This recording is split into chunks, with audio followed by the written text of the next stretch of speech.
and with a gorgeous tone, you can't have just a concert D flat range. You really need a concert G flat or concert G, really, to have that big cushion from what you have to play on the page to what you have in your practice room on your face.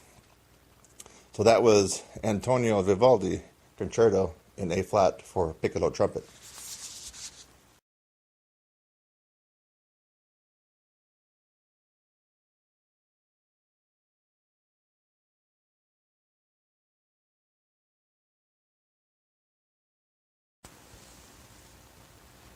Here we're looking at near the very end of the first movement of the Humble Concerto. And actually, if you play the Humble Concerto on an E-flat trumpet, it's a million times easier, but you will see a lot of people play it on their bighorn. In fact, I'm going to do a little bit right now. Some of the stuff that I'm going to be playing goes up to a high C on the B-flat trumpet or concert B-flat. If your range is only a high C or high D, you're going to have a lot of trouble with this piece. And any piece that has high C range, you have no cushion. You're going to be playing on the skin of your teeth. You're going to be using too much mouthpiece pressure. You're probably out of tune. You'll probably miss a lot of notes. You won't have any endurance. It's not going to be fun. That's another reason why you have to have a lot more range than what's called for in a particular piece. I'm starting at, it looks like measure 273. It's the second line down, right near the end of this first movement.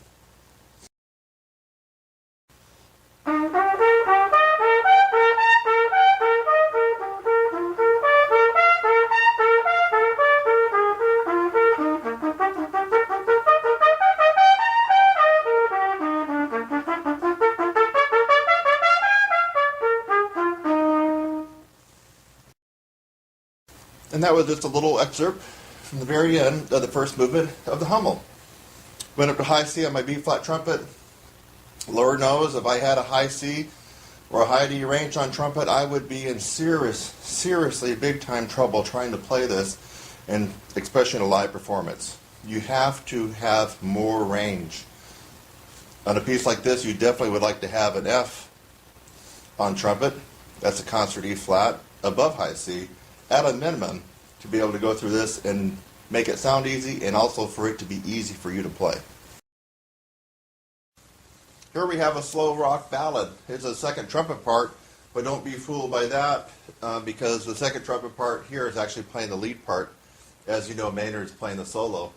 So Don't Let the Sun Go Down on Me, if you look at the very beginning, it's not really that horrible. In fact, this one never really gets that horrible for the lead part, which is played by the second trumpet player. But still, you have to have more than the high E flat that you're going to see there on the first line.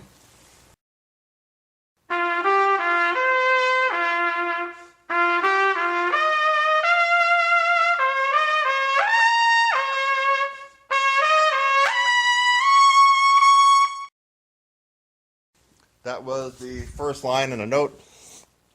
For the second trumpet part on Don't Let the Sun Go Down on Me, and it went up to an E flat. If you can play an E flat in your practice, or an E, or even an F, you're going to really have a lot of trouble with that line, because you need to have at least a double A flat, so you can be nailing this without killing yourself and playing on the skin of your teeth. Another example why you need to have more range than what you think.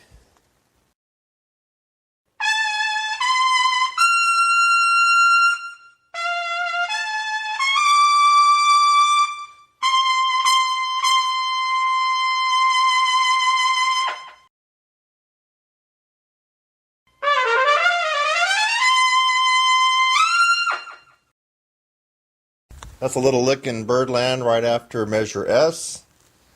And then, of course, you got the beginning. Hey, we're looking at the first part of the first trumpet part for Spinning Wheel. And, you know, you have two measures of rest.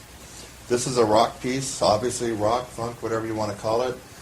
And look at the first couple measures for the first trumpet part. You're going to be in it on a high C sharp. And lordy, if you just have a high C sharp or high D as your max range, you're going to have a lot of trouble playing some of these fun rock and pop charts. There's no question about it. We're not even talking about the super tough, top tier lead trumpet stuff. Um, um, Actually, this does get tough. The spinning wheel Maynard's version does get tough. But I'm just talking about this first line, for example. 3, 4.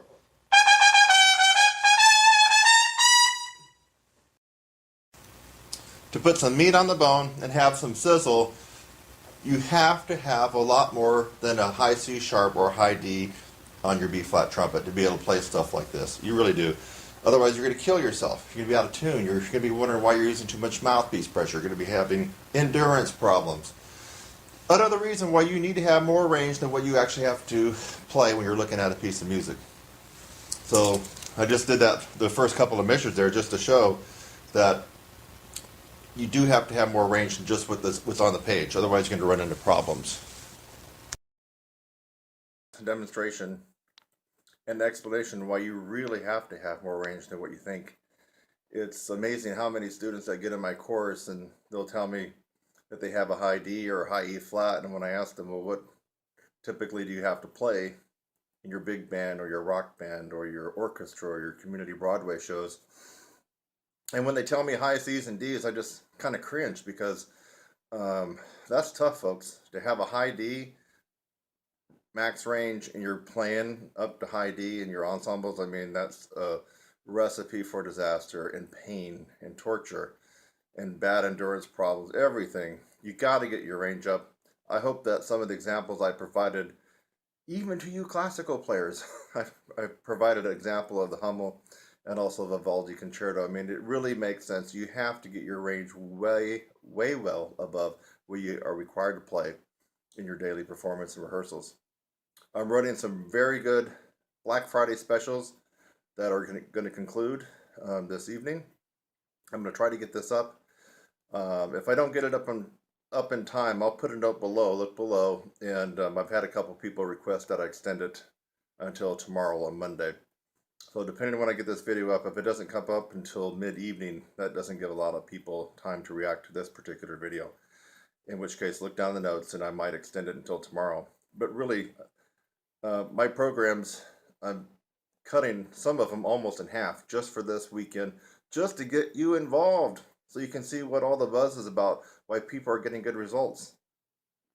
So TrumpetSizzle.com, I'm Kurt Thompson, and look down in the description below this video. You're going to see some links where you can click on and start learning how to play first trumpet, lead trumpet in a rock band, swing band, jazz band, or if you just want to up your game for concertos and pick work.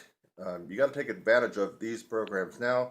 They will resume at their normal offering price probably late tonight or late Monday night. You'll have to look down in the description to see what I decided to do. Bye-bye for now. So you want to play like Maynard, huh? Yeah, you and about, a million other people do too. So we're going to talk a little bit about the desire to play like Maynard, and then the reality, and some people's very close attempts to play and sound like Maynard, and some people's attempts to sound like Maynard thinking that they do, but they really don't. And we're talking about some of Maynard's most famous lead trumpet players. And some of these guys are some of the A-list players in LA and New York and Chicago. We're going to find out what the difference is.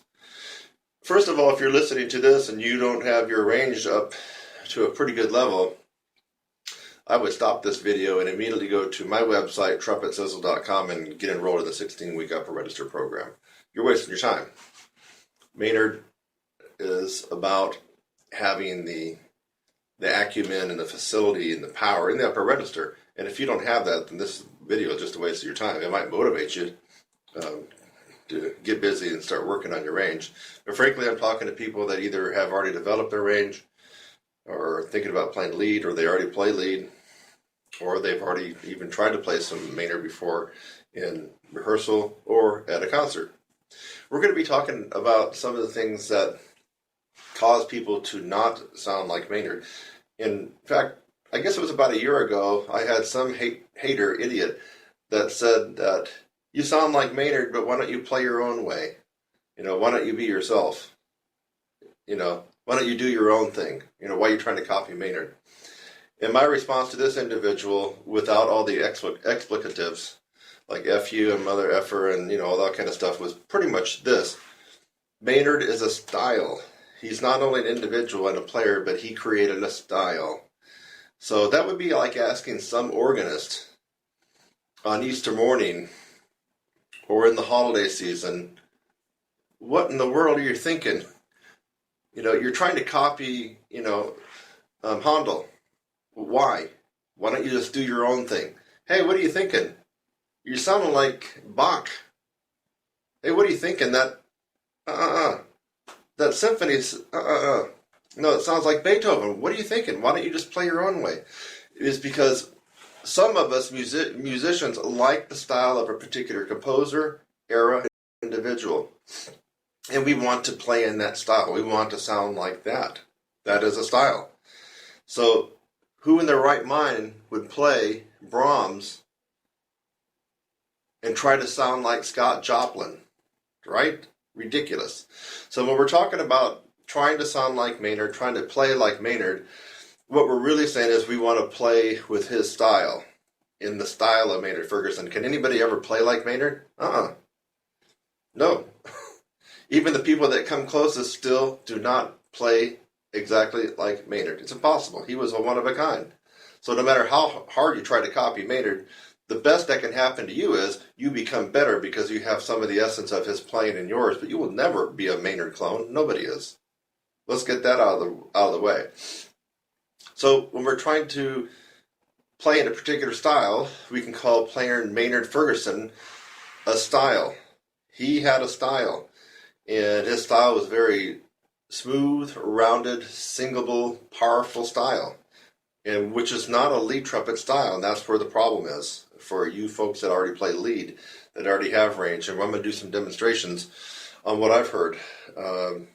People, and I'm talking about some high-powered, high-caliber people that came from Maynard's band, and one of them gets all the gigs in LA, seems like, gets just about every gig, and he's been featured on several Maynard. He's never done a Maynard tribute. A Maynard tribute means you got to get out there and face the audience, in my opinion, at least 8 Maynard songs by yourself. That's a Maynard tribute by one individual. So this particular person I'm talking about has never done a Maynard Ferguson tribute like I have, like Eric Miyashiro has, like a guy up in New York, Ron Reski, has. But this guy is a top dog in LA. I think we all know who we're talking about, but I'm not going to mention names. He's never done a Maynard Ferguson tribute. 8 songs on a concert at least. And no stand. If you're going to play in the style of Maynard, you do not use a stand and bury your freaking head in the stand. Hello? Are you kindergartners out there? Maynard was not only about his style, but he was about his connection with the audience. I think on some new charts you might have seen him go over there and glance at his stand, possibly, but on the songs that he knew well, he got right out there in front and wanted to connect with the audience. And being buried in a stand, like you're the studio sight-reading fool that you are, you know who I'm talking about, Mr. LA guy, that's not Maynard. If you have to have your eyes locked on every note on a solo that you've been playing for 20 years by Maynard, that's not Maynard. Okay, you just totally missed it. So, Maynard is in playing a particular style. It doesn't mean that you're going to turn into a Maynard clone. You let me know when you find someone that's turned into a Maynard Ferguson clone that plays exactly like Maynard. I want to find out who that would be because so far that's never happened, ever. So, now that you know what we're talking about playing in a particular style, the Maynard Ferguson style. We want to play in that style because he set the bar for having this ridiculously melodic, lullaby, cantabile type of sound in the upper register that almost sounded like he was singing on a lot of the charts, right? Yeah. So I'm going to pick out a couple of songs that are well known, not some of his more obscure ones, but they're well known and people try to play. And I'm going to try to differentiate on how the style would be correct for Maynard, the Maynard style, and how it would be incorrect if you're playing it as a lead trumpet player. There's a difference. So let's try to find something. And I have no music in front of me. Look around. I'm in a practice room. The only thing I have in front of my stand, I got some Clark, baby. So I don't have any Maynard music in front of me. It's going to have to come from my head. I got Herbert L. Clark there, but that's not going to help us out with a Maynard. So we can take what I consider one of his easier charts, and this is one that a lot of people can start working on if you haven't worked on Maynard Ferguson and the style, which would be My Funny Valentine. Now, we're not going to go through the easy ballad stuff in the beginning. We're trying to capture the part where people really screw up. Not necessarily screw up the notes as far as missing notes or accuracy, but screw up the style, and they end up sounding like a lead player. So nearing the end, it's kind of like the push. Let me see if I can get my bearings.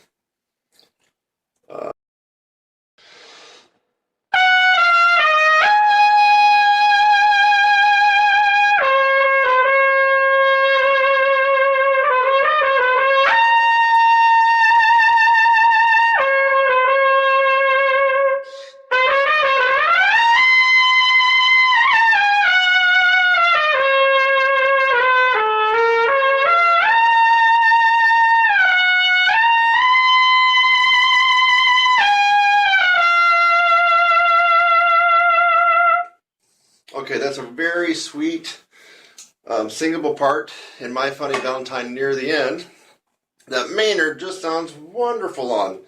And I've actually gotten pretty close of capturing the Maynard style myself on that particular section. And that's when people actually work with me and learning the Maynard, we work on that one of the first ones. It doesn't go too terribly high. Now, I've heard countless lead players and some from Maynard's band play it like this. Sorry.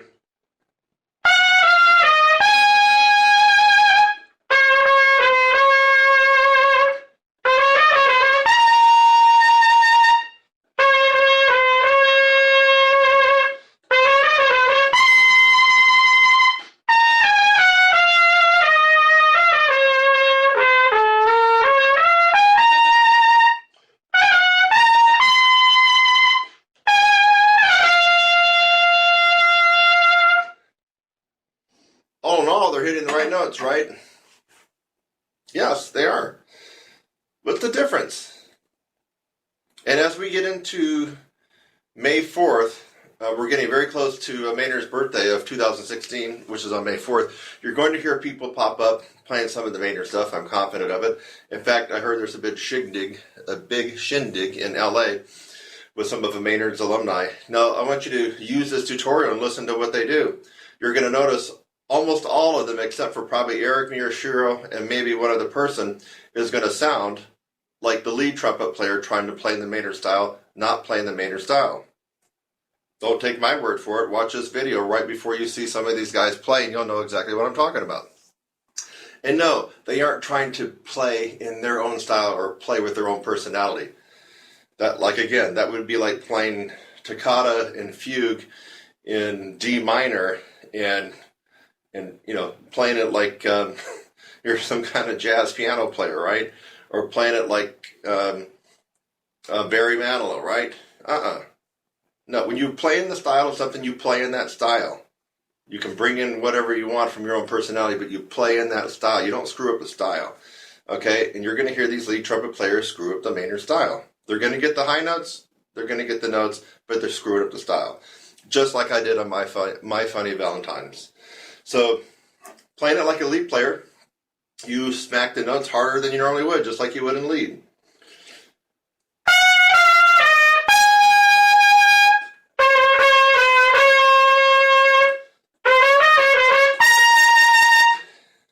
That's a lead player mentality. Lead playing the Maynard Ferguson solo. No, you've just totally screwed up the entire style, my lead playing friend. So that's one example about why even people that are the top professional level lead players cannot seem to play like Maynard and play in that style. They're playing like a lead player, right? Lead player.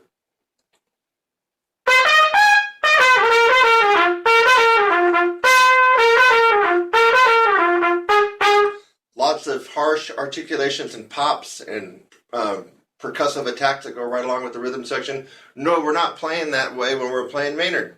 Lead trumpet player. Turn on a light bulb. Think. Let's go on to a harder example now. What would be harder? Okay, a lot of people try to attempt this particular song, and most crash and burn on it, but the ones that actually get through it are not sounding like Maynard. So, again, I don't have the music in front of me, and I'm having to do this off the cuff. I'm just trying to get the song in my head. Let me see if I can get it.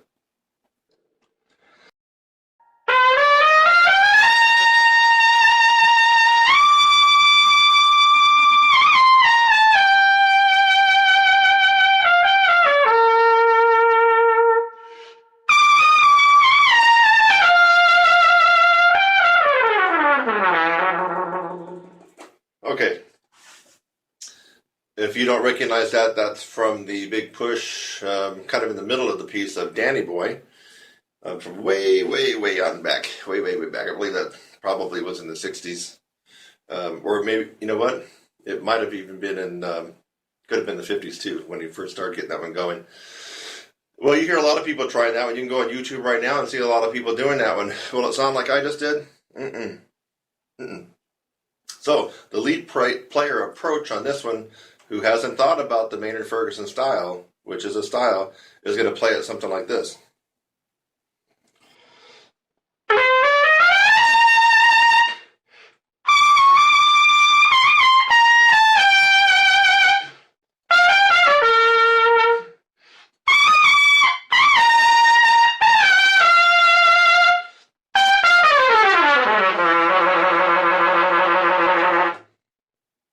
I got pretty much all the right notes, didn't I?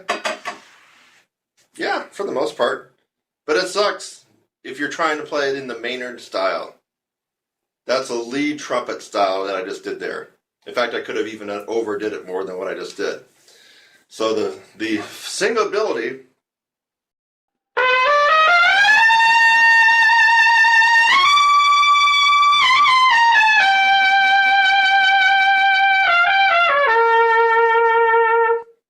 in the Maynard style makes the solo.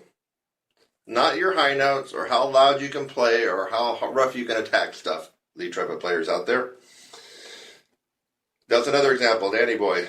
Listen to everybody playing Danny Boy, except for Eric Miyashiro, and it's going to sound kind of like I did on the lead trumpet part of my demonstration here.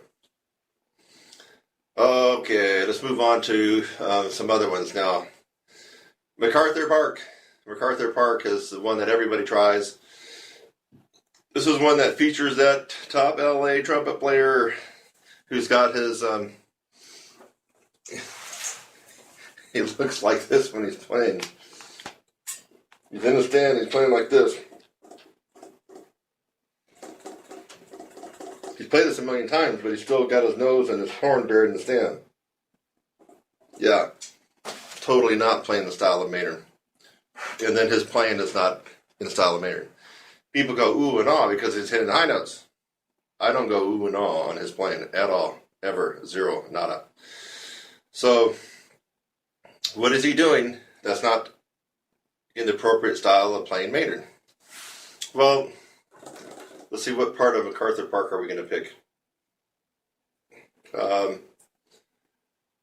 Let's see here. I guess maybe near the front of it.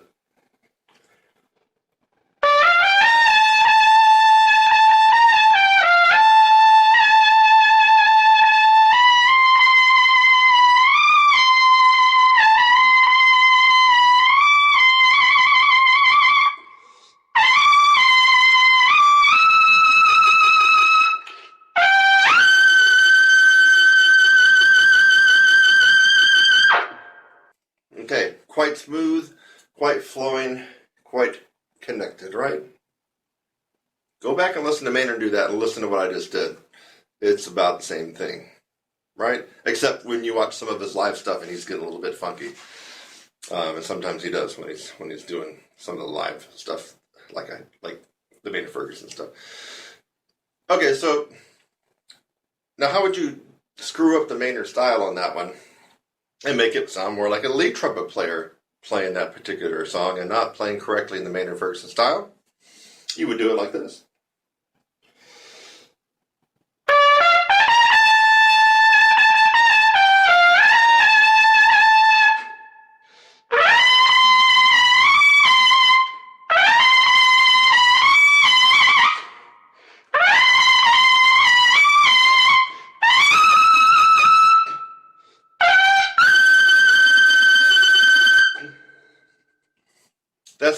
lead trumpet player mentality coming at what could have been a gorgeous, beautiful, singable, melodic solo, and you're pounding it and you're pounding it and you're pounding it like a lead trumpet player. Almost like the whole agenda is just to get the high notes popping out loud. You totally screwed it up, Mr. LA studio guy from Maynard Ferguson, old-timey band. You screwed it up. How come you can't play it like Maynard, like I just did? Because you're missing the important part of the style. Okay? It's not about playing lead trumpet with the Maynard solo. It's about playing the Maynard Ferguson solo style, which this person obviously, until now, still hasn't got. Let's go on to another one. Yet another one. So this one's one that's also very famous. You might even hear it on May 4th when they do the tribute. Let me see if I can remember how it goes.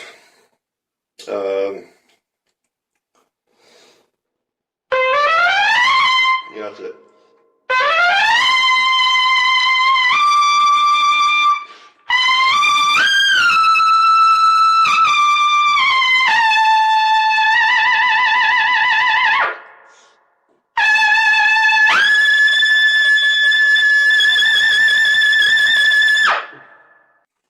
Okay. Now, in all fairness, the Gonna Fly Now theme and the Rocky theme does have a little bit more punch, percussive, articulated attacks than, say, some of the other ballad solos that we were talking about earlier. So the lead players that are playing this, that were in Maynard's band, can somewhat get away with having that lead player mentality because that's just kind of the style, part of the style of this one.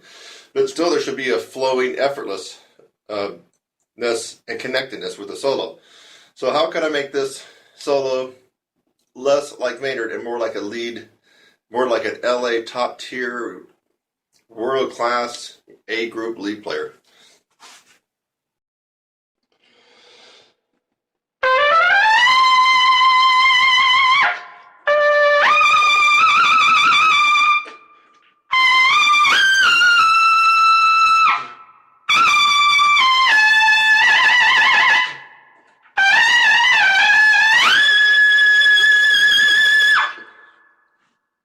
You could tell the difference in that it was a choppy, lots of taking air breaks and stuff like that to make sure you're getting the high notes, as opposed to the nice, smooth, singable style that should be in that particular piece.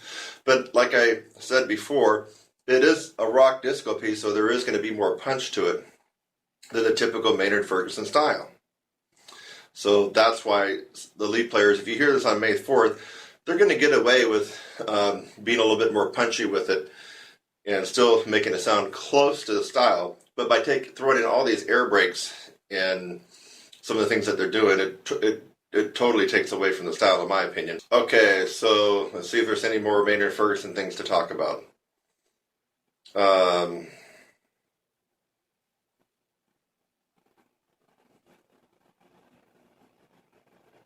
maybe the Gospel John thing, right?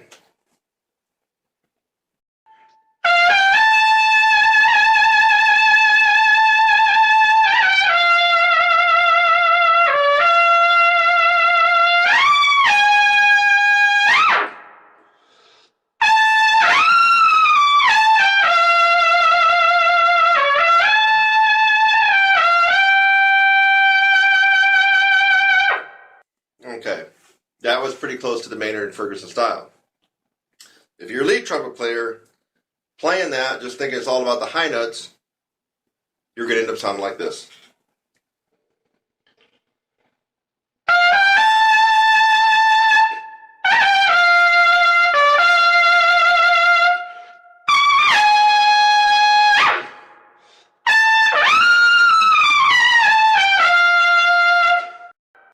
Okay? That would be a typical lead player coming at the Gospel John Maynard Ferguson solo and playing it as though a lead trumpet player would. Is he getting the notes? Pretty much. Is it loud? Yes, that was loud. Is it really in the style of Maynard? No. Maynard would never play. He would never play Gospel John like that. is how a lead trumpet player would approach that solo, and not Maynard Ferguson. So anyway, I hope I've turned on the light bulb for you lead trumpet players that have thought about playing Maynard, or you already have, and then you go back and look, and you're thinking there's something missing in my performance. Why? I just don't sound like Maynard. I just don't got that style. What's going on? So just forgive yourself, because you'll never be Maynard, but you can sound and get the style like Maynard, because that's what we're after. Again, if we're going to play Fur-Elise, da da da da da da dee da da, right, by Beethoven, we're not going to play it at da da da da da da da da da. Those would be the right notes, but the wrong freaking style, because we're trying to play in the style of Beethoven, and here we're trying to play in the style of Maynard Ferguson. You're trying to play in the style of Maynard Ferguson. By God, play in the style of Maynard Ferguson, and not some lead trumpet player that's chopping it up with a big old hacksaw. Okay, that's my tutorial on playing in the style of Maynard Ferguson and trying to play like him, versus just going for the high notes as a professional lead trumpet player and being satisfied and all smug with yourself that you got the high notes. No, you missed it. And then this stand, if you got the stand in front of you and you're playing a Maynard Ferguson tribute or solo and you got your eyes buried in that stand, you have so freaking missed the point of Maynard and the connectedness that Maynard had with his audience. You just totally missed it. Watch on May 4th, if there's a tribute concert, watch how many people that played with Maynard, bink, missed it. Missed it. Maynard never came out hunched, with his eyes and his horn buried in the stand, playing a solo. Never did that. I mean, come on, folks. So if you're trying to play Maynard, rewind this video and watch over and over and over again, and you just might be able to get some of this into your playing and sound better. For those of you who have the range and have some lead but would like to start venturing out playing Maynard Ferguson stuff, I'm telling you, it is the hardest part that you can do on the horn. Playing Maynard Ferguson or another written high note solo, whether it be Doc Severinsen or Bill Chase, really doesn't matter. When you are playing the written high note solo, folks, there's nothing else. There's no other harder music for you to play. And I know this for a fact. I got a video I'm going to put up where I made my living playing the Carnival of Venice all summer long, 5 shows a day. Okay? I've done that. I played all the toughest Empire Brass and Canadian Brass Quintet music. I've done it all. I played all the hardest piccolo pieces, Michael Haydn, Brandenburg, the toughest Vivaldi piece on piccolo. I've warmed up on the Hindemith. I played the Hummel and the Haydn. I've done the Tomasi. I played Alan Vizuti's Cascades. I've done it all. And then I played the hardest lead trumpet parts known to man. What's the hardest thing? None of that. The hardest thing is to stand up, pick up your horn, walk out in front of the band. It's you in the mic or you in the audience, and to play that known written high note solo that everybody knows.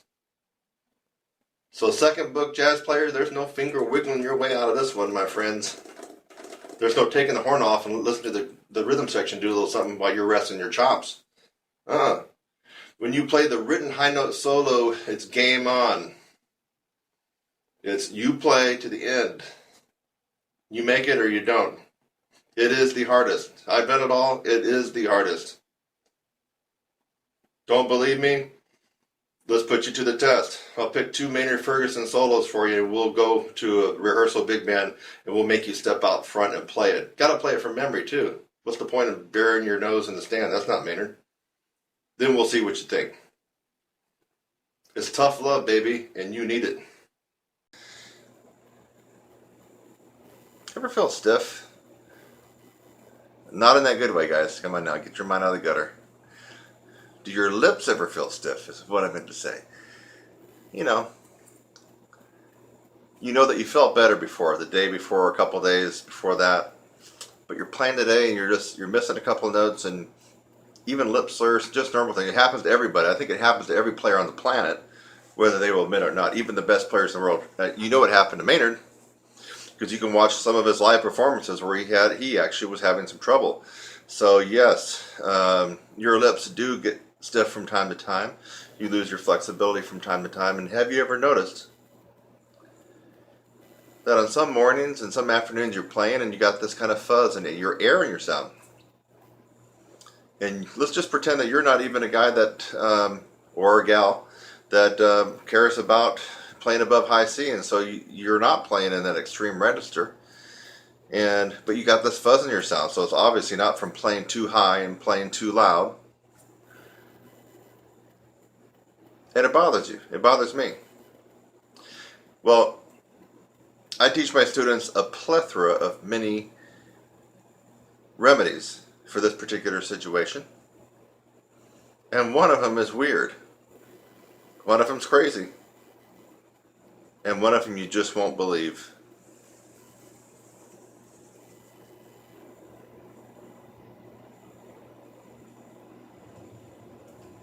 You know what this is? Who can tell me what this is? Take a wild guess. No. No, it's not that. It's not a shepherd's crook or, a modern shepherd's crook. It's not a telescope. Well, kind of. Yeah, it could be a telescope. No, it's not any kind of weapon. Maybe you're thinking of it, but you can't spit it out on your tongue. What is this? Still can't get it?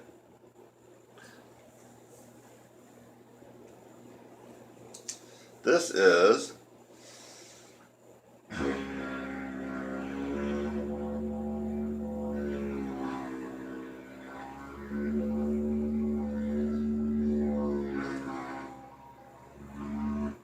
a didgeridoo.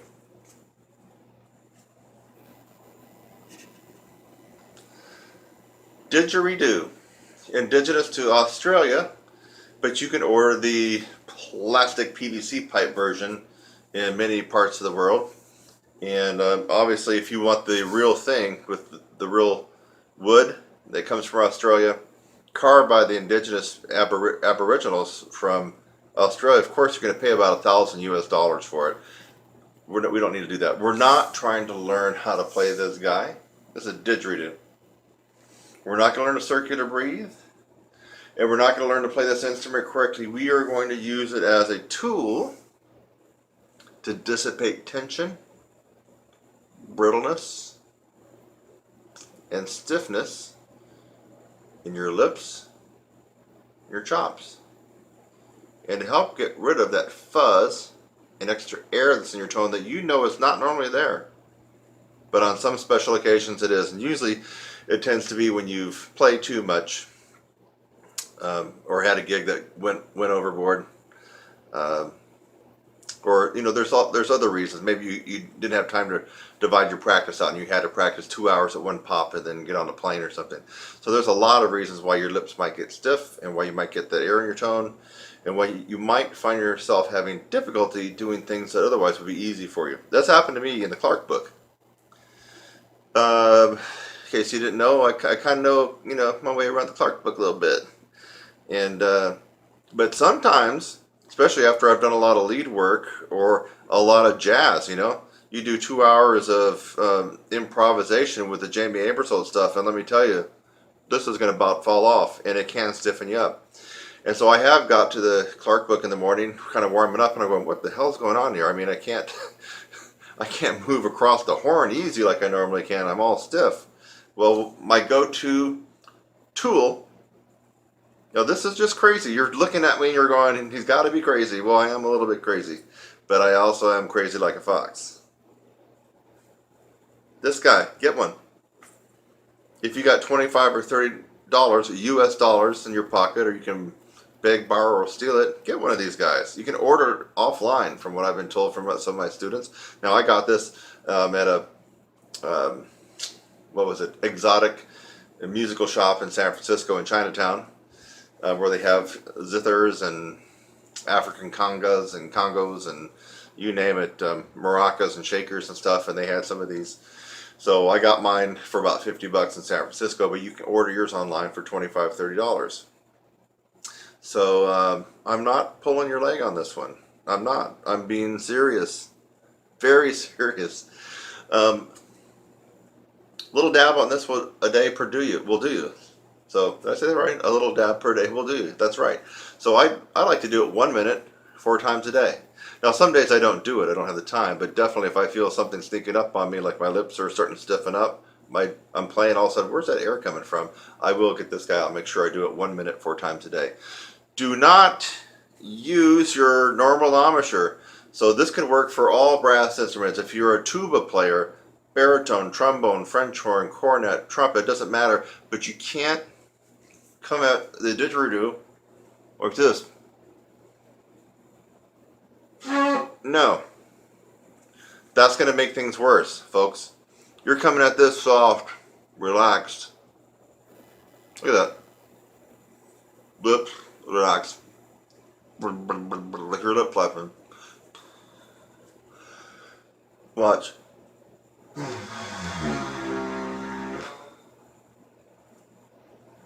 You've seen me enough. That ain't my normal embouchure, right?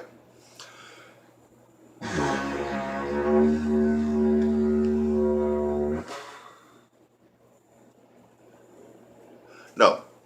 So, pay heed. Do not use your normal embouchure, and don't get goofy and cocky and try to think that you're going to invent some kind of new way to build high notes or range by blowing hard on this and using your normal embouchure. You will destroy your chops. I'm not kidding you. Some brass players actually, or brass teachers, will actually have you tear down your chops if you have a really screwed up embouchure. And the way they do that, especially for high brass players, is to give you a big tuba mouthpiece or a baritone mouthpiece and just have you buzz on that mouthpiece, totally obliterate your chops and the sensation and the feeling of where your normal embouchure was. So you don't want to be playing this guy in any kind of embouchure. We're just doing it.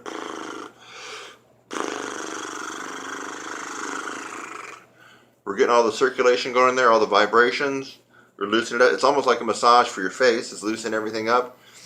And you do this for a couple of days, easy, don't blow it loud. 1 minute, times 4, spread it out evenly. And you will be amazed. Now, it might take you a day, and it might take you 3 days.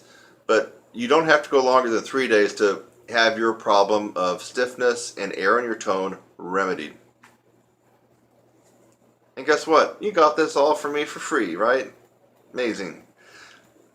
But I gotta plug my course, right? You know I do. I gotta plug my course. So you should have thought, wait a minute, how is he coming up with all this stuff? And guess what? There's a ton of stuff like this that's a little bit quirky and wacky that I got in my 16-week course. Stuff you've never even thought about. Stuff that even the masters, Gordon, Caruso, Stevens, Reinhardt, Adam, Clark, and on, they didn't think about either. It's in my course. I got some really wacky stuff that works. This is one of them.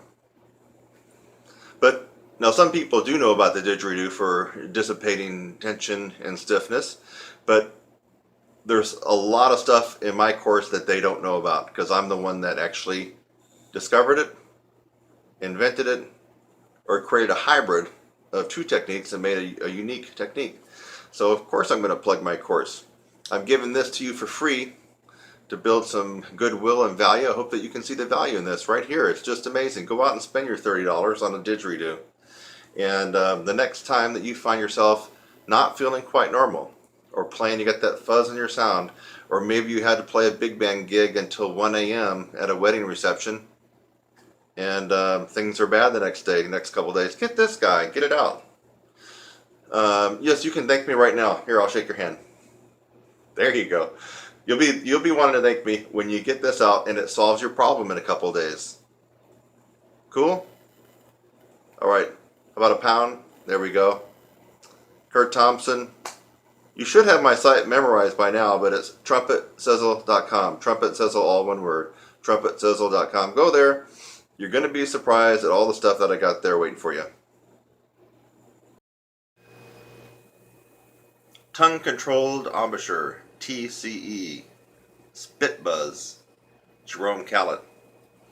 And I know I'm leaving out, I think, a couple of German people. Sorry about that, German folks. I think there's a very influential German trumpet player.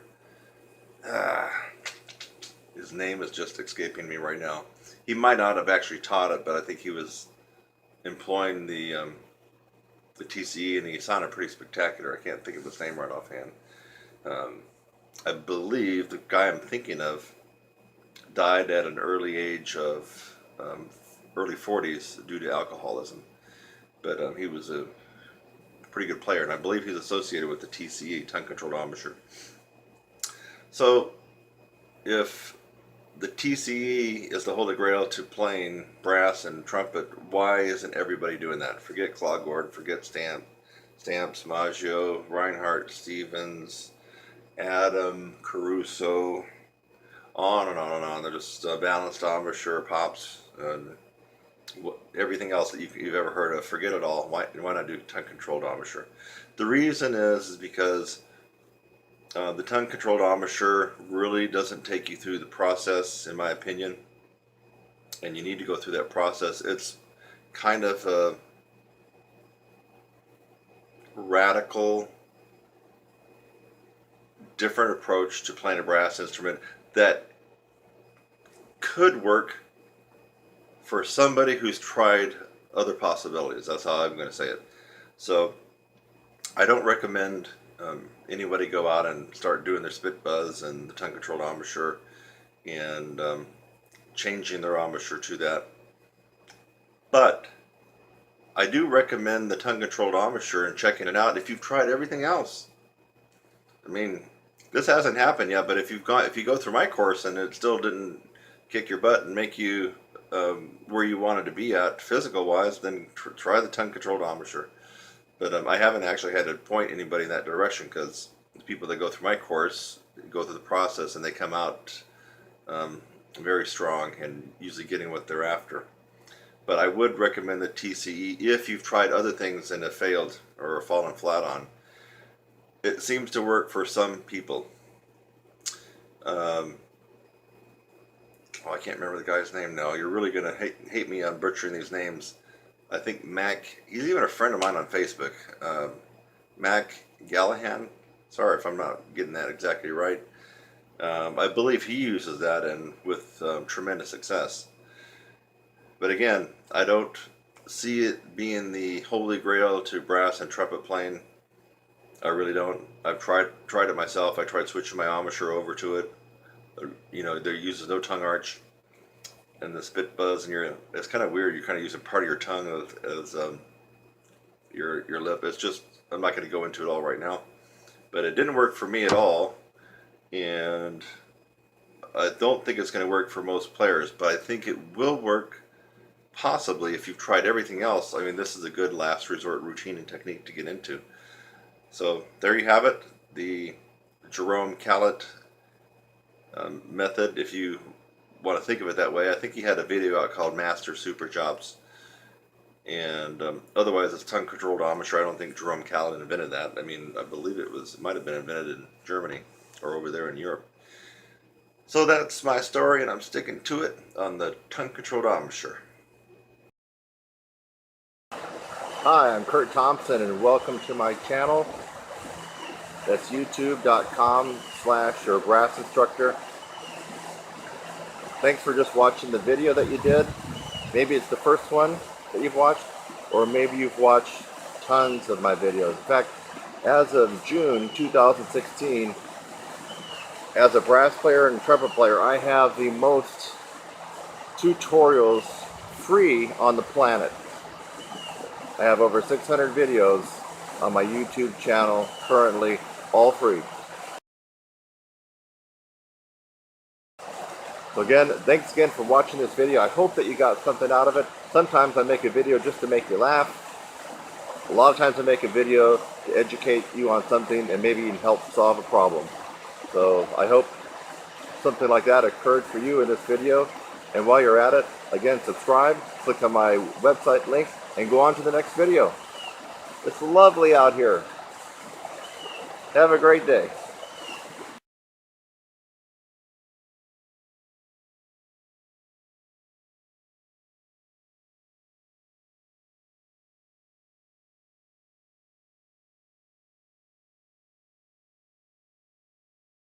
Back to nature with Bill Adam, lead pipe buzzing, advanced trumpet lesson here. Kurt Thompson, I'm going to expose you to a very, very useful, powerful, and efficient practice technique. And this is actually going to be more doable and more absorbable if you've already been doing the Bill Adams routines and the Bill Adam routine. I always like to pronounce his name with an S.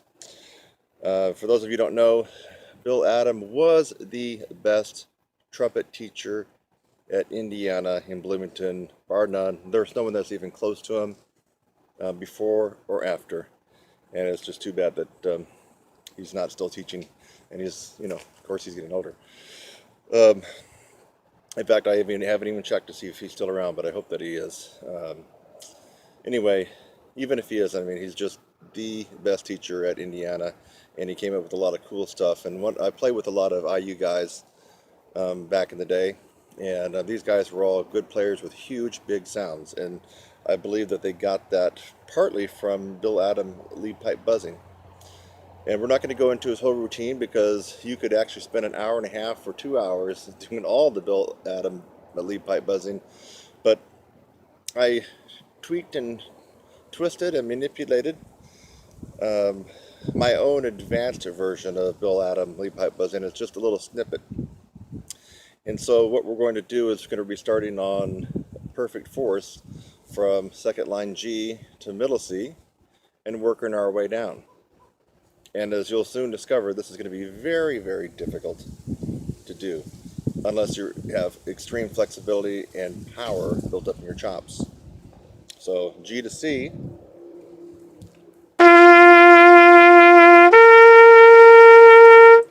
Okay, a little flat. Now I'm pulling out the lead pipe, or the tuning slide, so I'll be blowing just through the lead pipe.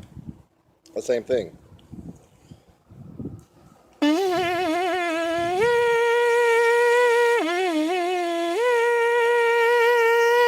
So you can see that I'm actually blowing out through here and not through the whole horn. And you probably could tell by the tone quality.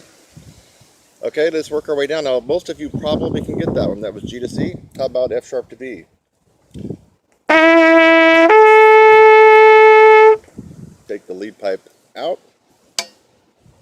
I'll do it like this so you can see what's going on.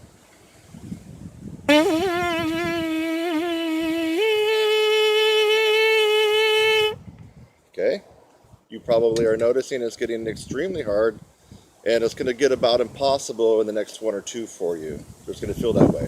So F to B flat.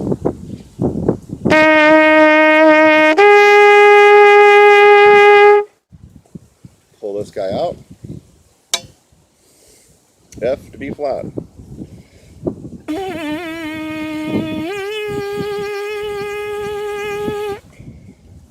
Taking a lot of intention and focus on my part to get that out. And now we're going to go to a little fly on my lead pipe. Now we're going to go to E to A. So 1 and 2, bottom of the staff, E to A.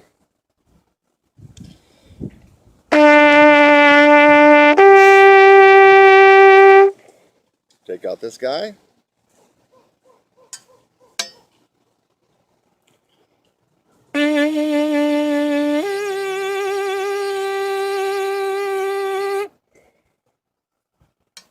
For many of you, that would have been almost impossible. I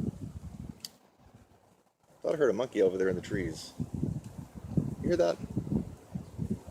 It is back nature time with Kurt Thompson, but I didn't know that we got monkey in the trees and chimpanzees. But anyway, if I don't make it, there he goes again. If I don't make it through this video, you'll know what happened to me. I got taken out by a monkey or chimpanzees.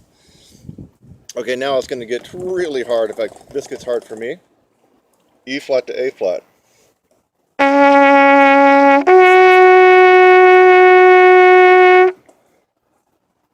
Pull this guy out.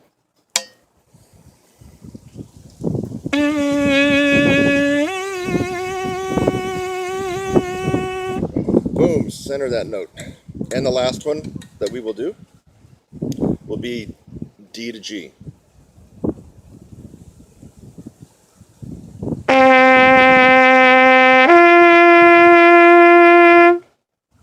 One more time.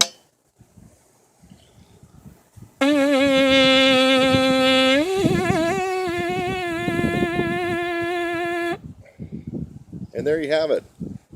You can consider this extremely advanced. And I put this particular technique that I just did to even the best players on the planet. And if you just sprung it on them and made them do it right without even having a chance to look at it, probably 9 or 10 out of them, I don't care who it is, would have difficulty going through this advanced Bill Adam lead pipe buzzing technique. So the physical part of the horn, yes, the high notes, but listen, so many people that can play high have a real shrill, thin sound. And so it's not about just being able to play high. If you have a real shrieky, shrill, thin, falsetto kind of sound, who cares? There were people that were playing back when Maynard Ferguson was kicking butt when he was a lot younger in the 40s and 50s that could also play high. Well, how come we didn't hear about them and they didn't get that famous? It's because they had that shrieky, thin, falsetto kind of sound that nobody wants to listen to. Maynard's sound was thick and brassy all the way up. That's why. So this is a technique here that will improve your sound. So with whatever range that you have, you're going to have a thicker, fuller, maybe even warmer type of sound in the upper register, and then all registers really.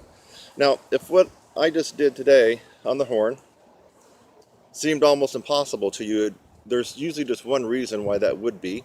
It's simply a lack of embouchure strength. Not really talent here. It's a lack of embouchure strength. So you don't need to feel like you don't have the talent. You actually got what it takes, but you have to have someone show you the right way to do it in the most efficient way to do it. So if I perked up your interest and you'd like to learn more about the stuff that I do, which for the last 9 years in my online programs, is it 9 years? Sorry, 7 years, has been truly effective for just about anybody that has gone through my courses. It's not a walk in the park. You will pay your dues, you will invest time, and you will invest money. And it will take some hard work and effort, but the results are pretty amazing. And they're long-lasting for your life. So it's something that if you've been thinking about it, you just need to pull the trigger and do it now. Take care of this, get it handled. I'll see you in the next one. Hey, you won't believe this. One weird trick to solve your dizziness problems. I don't know too many tuba players that get dizzy from blowing high notes. It might, I don't know, could be there. Trombone maybe more, but basically it's your lead trumpet players that are playing above high C. They get dizzy. I'm not going to go into the entire medical delineation of why you're getting dizzy or maybe not, but basically it works like this. You have a certain amount of blood in your body, right? Gravity makes a lot of your blood go down to your lower torso. Now, when you blow hard, you see the veins popping out. What's going on? You're blowing, you're spreading the blood away from your brain and your heart. It's going away. Okay? Now, if you happen to have a lot of blood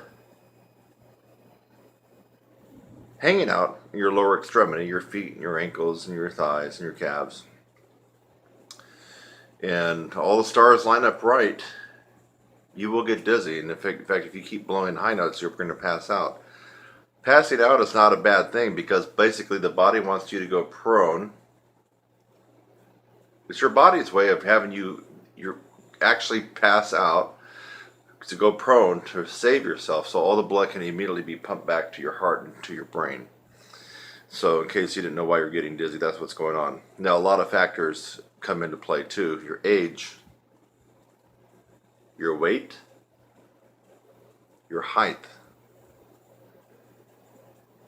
Chemicals like, do you smoke? Drink a ton of caffeine or coffee, Red Bulls and things like that, 4-hour energy. Your water intake, how hydrated are you? Your stress and your sleep. So these factors all conspire against you and give you that feeling that you want to pass out. In fact, if you don't acknowledge that feeling, you will pass out. So I used to be afflicted by that when I was, well, I guess let me go back one more step. Also, if you're playing loudly and for a long period of time near your max range, that will also tend to want to make you pass out. And when I was a younger guy in college, I did notice on some of the lead trumpet charts that I was playing on that were top tier back then when I was 19 and 20, I would kind of like do this thing. Whoa. After I got done, I was like, oh my God, I'm just about ready to pass out. Well, the reason for that was because back then at 19 or 20, I think I had a good double A, double B flat, double B, double C max range, which is not bad, right? But when you play and butt up against that max range, you're going to probably feel dizzy and pass out, because that was my max range and I was playing at it using the maximum mouthpiece pressure, blowing. And what was going on is the blood from my brain, my heart was being pressed away. And my heart, no matter how good it was, could not pump blood from my feet and my ankles fast enough back up to my heart and my brain. And that's why you get dizzy. Your body really wants you to be forced to go prone. Standing up, prone. So it's not like you're in bad condition, as your body wants you to do that, saving yourself. So one weird trick that solves this problem. Also, I forgot to mention other factors like heat. I remember I drove from Santa Monica to Fullerton to play at Steamer's Jazz Cafe. It was 93 freaking degrees out. And I was stressed out. Took me an hour and a half in crappy LA traffic. Why was I stressed out? I hadn't played in a couple of years. At that caliber. And I got called in to sub the lead chair. And I actually ended up doing pretty good, but it was stressful. I had some anxiety. It was hot. I don't know if I was hydrated enough. But I did take one precaution, because he said there would be several Maynard charts on there. So here's the one weird trick, folks.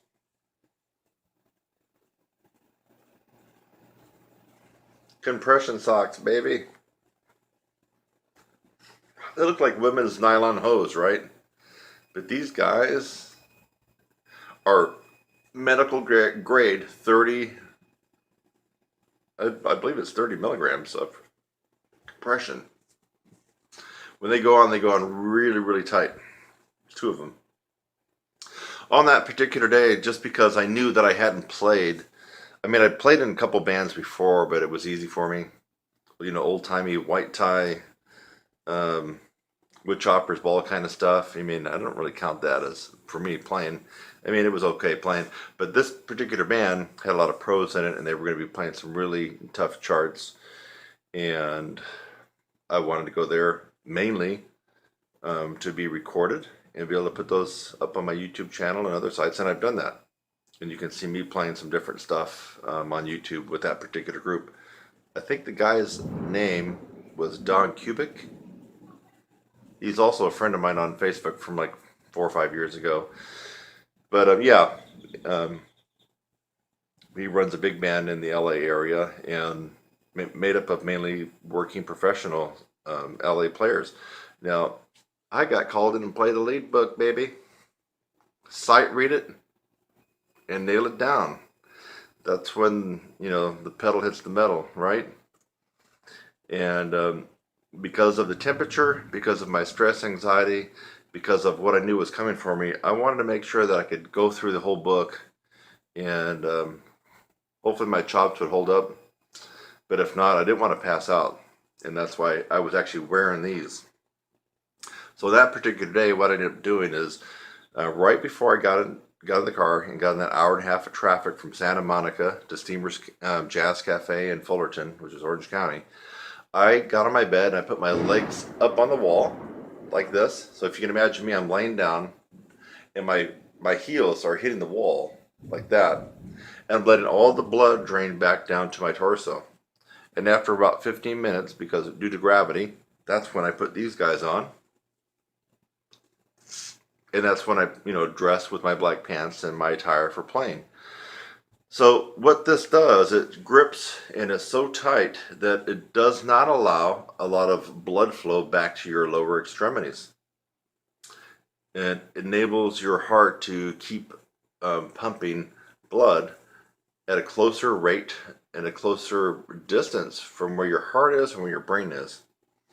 And as a result of that, that is the one weird trick, my brass playing friends. Get yourself some compression socks. Now they make all kinds. They make it looks like socks, like ankle socks, socks that go to your calves. These are actually thigh high. So they go up to your mid thigh, and they actually make compression pants that go up to your waist. And I first got turned on to this by ultra marathon and triathlete competitors. Believe it or not, if you see them wearing all black tights when they're running, now that costs a lot more than this, but those are compression tights, and so what that does is it gives them a lot better endurance. Their heart is not working so hard to pump blood from their feet back up here, because those compression tights from their ankles all the way up to their waist is forcing the blood to stay more in their mid torso. And so I got turned on to this idea that if that works that way, what would it do for people who have a tendency to pass out? So there's no site out there telling you that this is working for trumpet players and trombone players that are playing extreme high lead stuff and getting dizzy. You heard it here. Let me toot my horn on that one. You heard it here right now. I'm the one that discovered that. It's a quirky idea. It's a quirky, weird tip and trick and technique, but it works. And you know what I'm talking about. If you get dizzy, it's a horrible, impotent feeling, isn't it? Impotent. You got the chops to blaze away on that note, but dang it, you can't, because you're going to do this. And that's a very impotent feeling. To know that you got this and you got this, but you can't do it that much because you're going to go, you're going to fall out. Now, with this one weird trick, and it is weird, baby. Compression hose, compression socks. Get them online, because when I first checked this out, I bought them at CVS. Man, it was like 80 bucks for these. I returned them when I found out I can get them online for about a third. These were about 28 bucks. So, yeah, you can go to CVS or Walgreens or Walmart or whatnot, and you're going to pay about, it is expensive. You're going to pay about 70 or 80 bucks for thigh high, 30 milligram compression, medical grade socks. Don't do that. Save your bucks, go online, order them, the same damn thing, and just wait a little bit, and you're going to save yourself 50 bucks. You might as well put that $50 and buy a nice trumpet lesson for me. There you go. Yeah, that'd be better use of your money than giving it to Walgreens. You got to give it to starving and low-income teachers, right? You got to give something back. There you go. So try it. If you're a lead trumpet player, or you're just a guy playing around but you can't have that much fun playing because you're getting dizzy, try this one weird trick and prove me wrong. You won't be able to. This is the real deal. Compression medical grade socks. These are 30 milligrams. They come in all ratings from, I think, as low as 15 milligrams up to 50. I would recommend somewhere in the 25 to 30 milligram range. 50 is for people that have had vein surgery and people that really have a horrible, horrible problem with, let's see if I can remember what the term is. Vasal. No, I'm not going to remember what it is. It's a, dang it, I wish I could remember that name of that term. It's a syncope disease that affects some Americans and some people in the world, where they're always getting dizzy. They're not playing trumpet. They're getting dizzy when they stand up, when they go off from bed and they stand up. They're really getting dizzy, and they really do have this medical condition. Oh, I just thought of it. It's vasovagal syncope. Vasovagal syncope. That's when your heart is not able to pump up blood for your lower extremities quick enough and you're getting dizzy all the time. Not because of trumpet or trombone. But for us, we're not concerned about that, and I'm not a medical doctor. It's a weird trick. Go spend $30, $40 on some medical grade compression socks, and you're going to be amazed that when you go out to your gig or your rehearsal, you can blow your brains out and you will not pass out.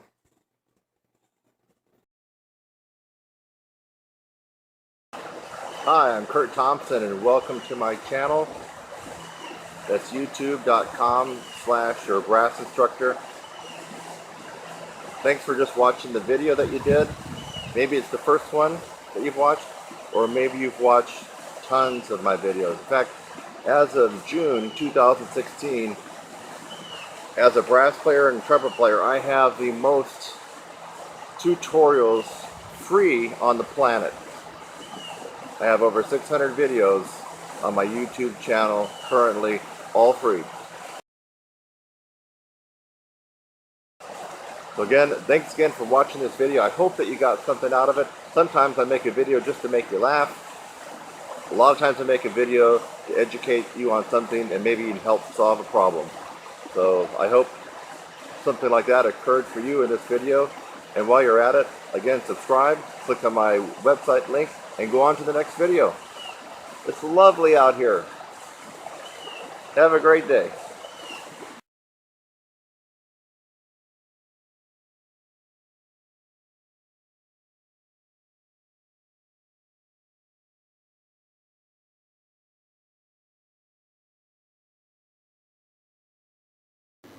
Hey, I'm here going to talk about tongue arch a little bit. Simply because although I've tried to explain it before, even demonstrate it before, people still have trouble actually doing it. Now a lot of people think that they're doing tongue arch. This is for all brass players really. Tongue arch, as you probably should know, is a second stage of compression. Diaphragm first, tongue arch and the bottleneck at the throat second, and your aperture and your ability to keep your aperture narrow is the third stage of compression. But it's that second stage of compression which is really important in the problematic area for most brass players. A lot of you think you're doing it, but you're not. I can instantly recognize, I don't even need to hear you in the same room. And that's why I'm so effective teaching on phone and by Skype. I can hear when someone is not doing tongue arch because they have this strained, forced sound that does not come with a tongue arch. It comes when you're not doing the tongue arch. You got the tongue arch, it's free and it's effortless. You can just tell there's a different kind of quality to the sound. I'm going to try to get down and dirty in my mouth. I think you can see it. It's not going to be pleasant. But some of you got to realize what's going on. When I talk about roll in and roll out, a lot of people don't get that. I'm not sure why that is. So first off, you need to understand the concept of roll out and roll in. Roll out, roll in. Okay? When you are going higher, eventually, when you really get an expertise at the upper register, you can do both of this in real time. And you can do it in the form of a glissando. Here's like low A, I'm not warmed up, folks, so pardon me here. Look at, that's kind of a roll out, isn't it?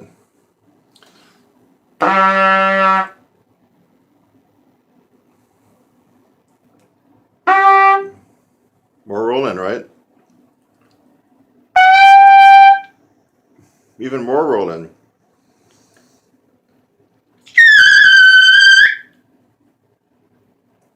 Awesome roll in, okay? So I went from here. Sorry, it's flat. Not much roll in. In real time. A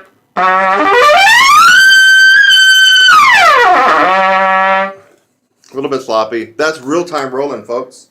To be able to do what I just did, you have to be able to roll your lips in and roll them out in real time.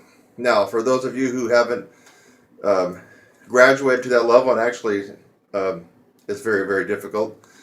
I have to say that I don't meet too many people that can do that. It's just difficult. So your second best way to do it would be to already have the roll in place. Okay?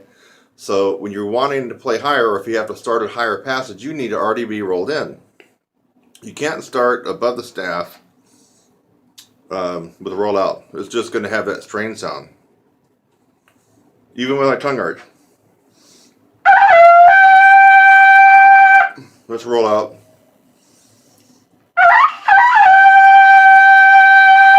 Recognize that sound? I certainly do. Because I hear it in a lot of people that I teach. And most of the time when they get done with me, they don't make that sound anymore. Because they've learned proper tongue arch and roll in. So you can't start a passage. Let's go back real quick. Ultimately, you want to be able to do what I just did. Roll in and roll out in real time. Okay? That's ultimately. But during the interim, while you're still getting this down, you at least got to roll in when you're starting a higher passage. So you can't start above the staff with the roll out.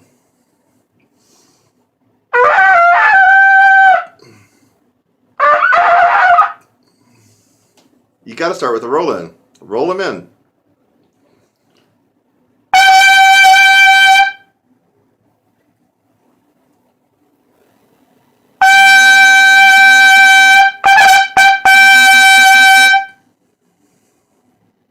Rolling. That's rolling, folks. Seems like a lot of people don't get that. I hardly ever get on the forums anymore for obvious reasons, but when I've gotten on there, it seems like every other topic is about roll in and roll out. So people are still having tons and tons of problems with roll in and roll out. So get the roll in down. Now when you get the roll in down, you roll in your lips as much as possible, and you're trying to put as much lip tissue into the mouthpiece as possible to play higher. So I'm rolling in. Let's say I want to go, let's just like ridiculously higher. I got to really roll in. I am a dry lip player, by the way, but sorry. I'm just trying to get my roll in without scraping up my lips too much. Roll in. Now I'm going to put some pressure and put as much lips in the mouthpiece as I can.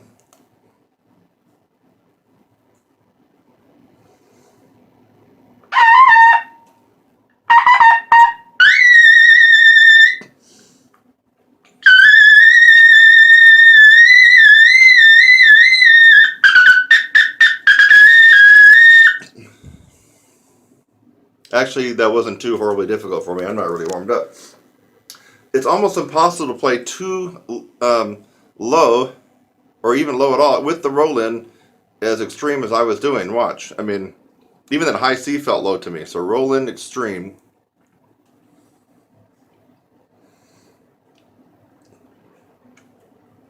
I mean, I'm having trouble getting the high C out practically because I've rolled in so much and I got so much lip tissue that it really narrows down the aperture. Now I'll roll out a little bit. A little bit more.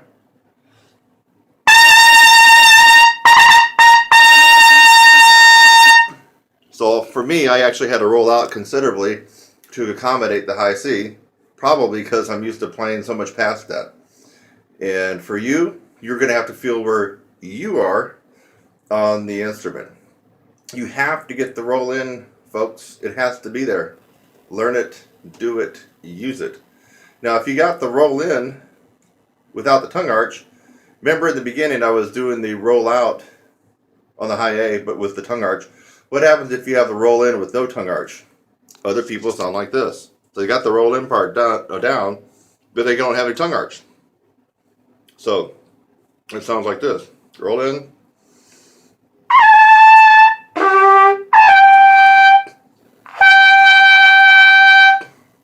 And roll in.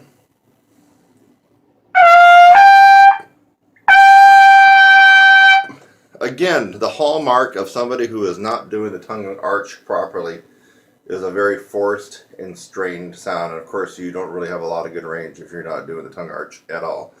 So, hope you recognize that sound. If you hear that in your own sound, you need to start paying attention here and get with the program. Get that tongue arch down and get the roll in.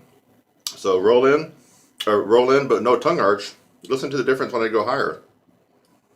Okay, roll in, drop my tongue.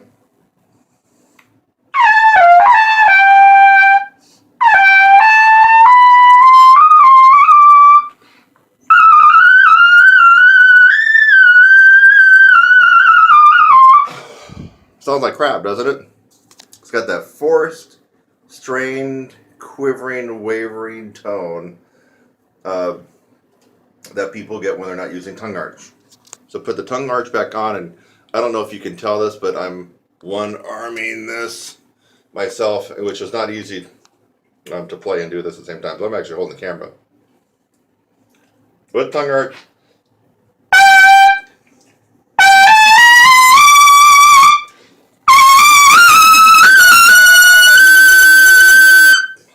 Notes lock in. In fact, that almost hurt my ears, folks. That was louder than, okay? Wow. So, and I was one arm banded on that double A scale, right? So now let's go back to what's going on inside your mouth. Low C positioning. Ah.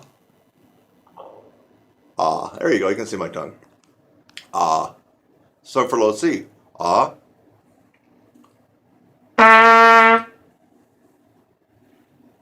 I'm going to freeze my tongue when I get done playing with no tongue arch. Low C.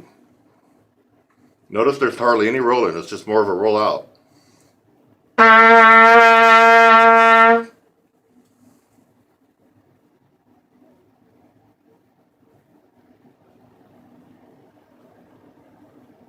That's where my tongue was.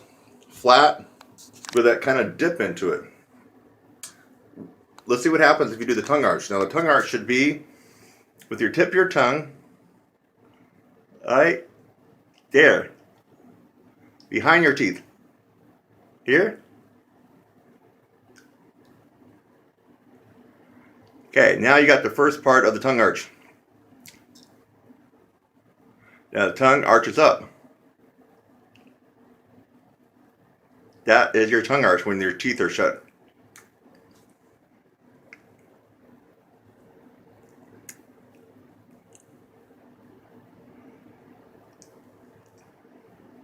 Okay, that's not here.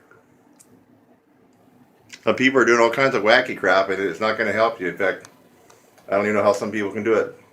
Your tongue arch is not just arching up like that. I don't even know how you can play if you're doing that, but some people are arching it up, but they still sound pretty bad. And the reason is you have to have your tongue anchored. The tongue can be anchored at the top of the bottom teeth. Here's the bottom teeth, obviously, near the top. Right there. Or down lower. I'm right down, almost at the gum line.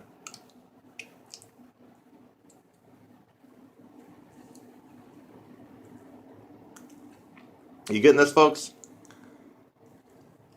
Folks? Why are we doing this? Because no air is coming around the sides of your tongue. Only the air can come up and over the tongue and come down and come out your aperture.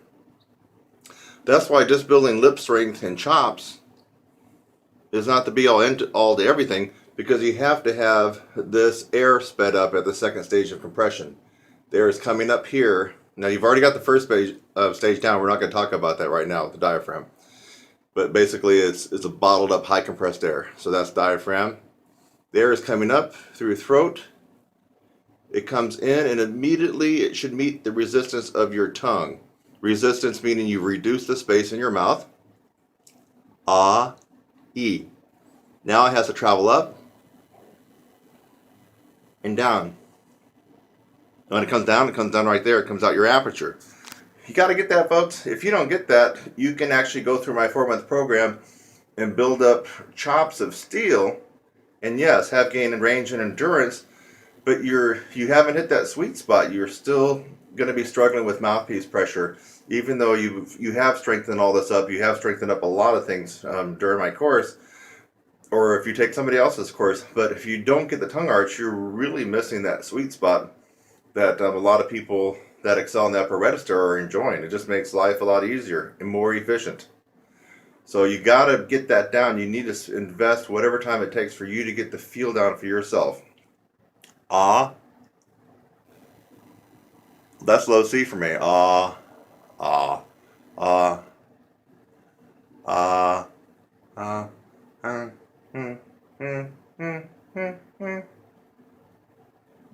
Now, when I go above high C, my tongue arch is so high that it's rubbing against the roof of my mouth and almost stopping the bulk of air to come through. I mean, I'm really blowing hard to meet, not because the note's hard or high, because it's meeting a tremendous amount of resistance inside my mouth. Once I meet that resistance, the air spins out so fast, and then you see what happens with the roll-in. Everything links and syncs up to be able to get those high notes out with the least amount of effort and the most amount of efficiency. So, again, low C. I'll freeze it.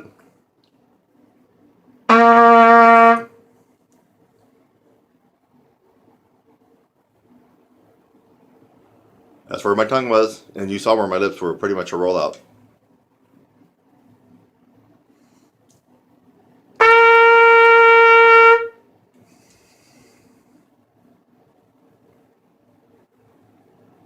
Tongue still low, but it is higher than it was with the low C, and my jaw is up.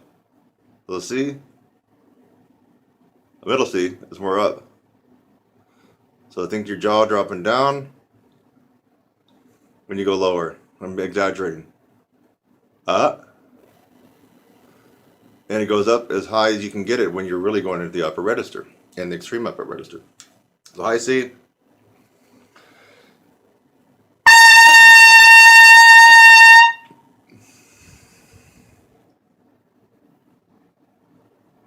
Hey, you see the beginning of my tongue arch? So I didn't even have a full tongue arch for my high C. Don't need it. I guess I'm just a little bit lucky. I just don't need it after doing it for all these years, because I also have this to rely on. And I also have a lot of hot air. I think people know that one, right? So that's even when I'm not playing the horn. Now let's go a little bit higher. Roll in.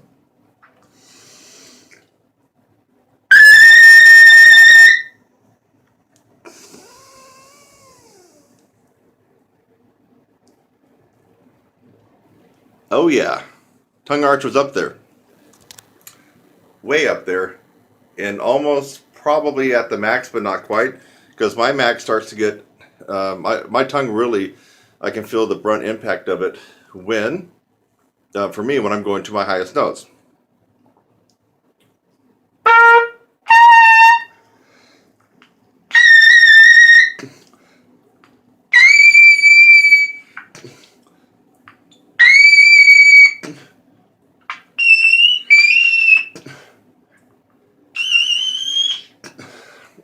Got the B out, not the triple C. Once I'm at, for me, triple A, triple B, and triple C, my tongue is like, it's just shaking, it's just grinding as hard as it can to lift up and close off the air at the roof, because it's trying to make just a little pinprick of a space for the air to come through extremely fast and then come down. And then after that, it's up for my lips to be able to continue grip into the mouthpiece and hold that narrow aperture. As soon as you have a millimeter flinch where your lips can't do that, all of a sudden you could drop a fifth when you're up that high. So I hope this video helped explain what most of you think you are doing, but you're not. Tongue arch, just like diaphragm, is not theoretical. It's something that you really employ. So tongue arch, take a good look.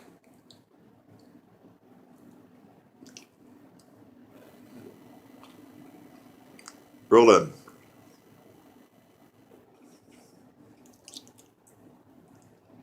Tongue arch. It's not pleasant to look at, but so many people have problems with that you just need a little tough, unpleasant love in this video. So we talked about roll in, roll out. I got up close and personal. Roll in. Sorry, roll out. Roll in. Roll out. Roll in. You need to understand that concept, and you actually need to be able to apply it. That means really do it. Not something you're thinking about. You are really doing the roll in and roll out. You are really doing the tongue arch and then flattening the tongue back out when you go lower. You are really moving your jaw up and down depending on what register you're playing in. These are things you're really doing, and if you're not really doing, but you're just thinking about them, you really are having problems, and you're not sounding the way that you likely could.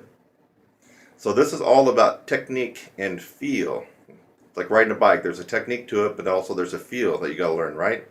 So technique and feel. This is not about lifting weights and getting stronger, making your chops stronger. This is all about applying technique to what you've actually done, the conditioning of your embouchure and your lips. You apply this technique to it, and you're going to have that wow experience. So now, for those of you who thought that you could just watch this video and sail on into the silvery seas with no more problems, no. Upper register and endurance is the most challenging technique on the instrument, bar none. Bar none. So I gave you some really good advice on this one to help you, but you still need to get involved in a process. So many people, when I say so many people, it just gets ridiculous. I mean, every time I log on to Facebook, can you help me with the high note tip? Can you help me with this? Can you show me this? I mean, well, first of all, it's my job, and people sometimes pay me for doing that. But second of all, no, I can't just show you a quick little tip, because one quick little tip is not going to help you attain your goals. And the reason is because most people don't understand improving your upper register and endurance is a process that you must go through. It is a process that you must go through. And you need to have somebody show you the correct process and the right timeline to accommodate your goals. And a couple of techniques, a routine from some guru, meaning one technique from one routine, or some tips and tricks, just ain't going to cut it. You're just not going to get what you want. So I've shown you some pretty good techniques here, which is a part of it, but there's no shortcuts. You have to go through the process. You got it, my friends? I hope you do, and I hope this helped. Bye for now. It's Kurt Thompson, and you haven't forgotten my website, have you? TrumpetSizzle.com.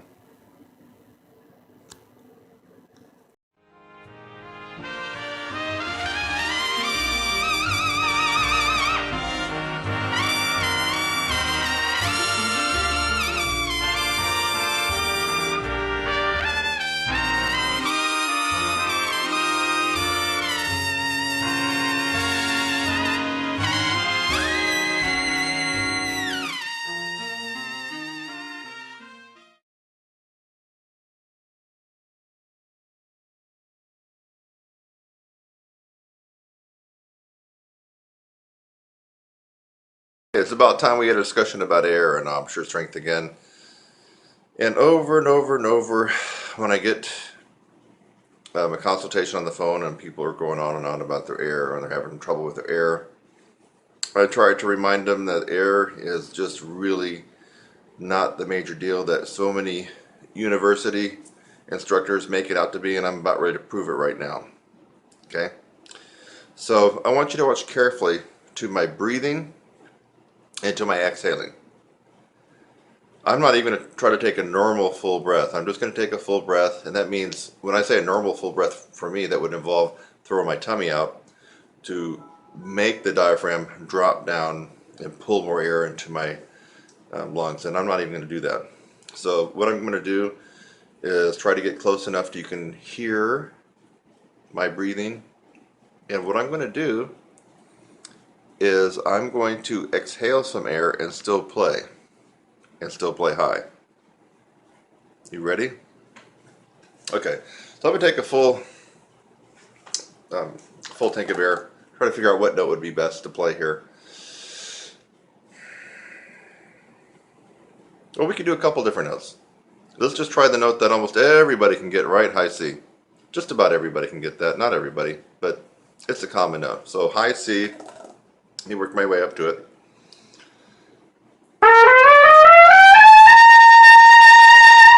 Right there is about forte, really, folks. So I'm going to take a big breath.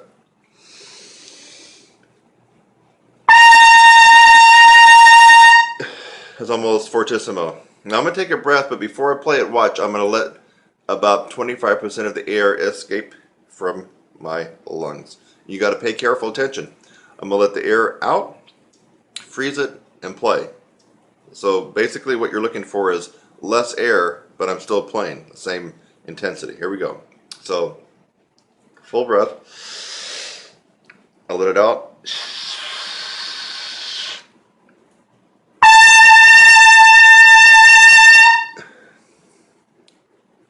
Loud, powerful, full. Now let about 25% of the air out, okay? Let's say I really was horrible at breathing and taking in the right amount of air and using the proper breath for our instrument. Let me let out 50% of it. 50%. So here we go, same thing, but listen for the hiss and listen for no inhale. There's going to be no inhale. I'll take a full breath.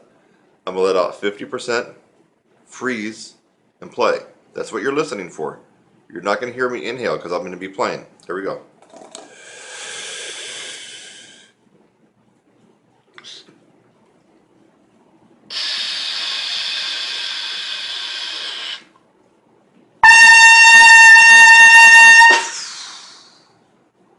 I don't have much air left. I think I actually let too much air out that time. Still, a significant loud round high C. If you were in the room, you probably have to plug your ears. It's pretty loud. Let's go crazy. How about I let almost all the air out of my lungs? Let's say 75%. And when I get done playing, I'm going to finish exhaling so you can realize how much or how little air is left in my lungs. So here we go. It's all about air. You got to listen to it. Big breath.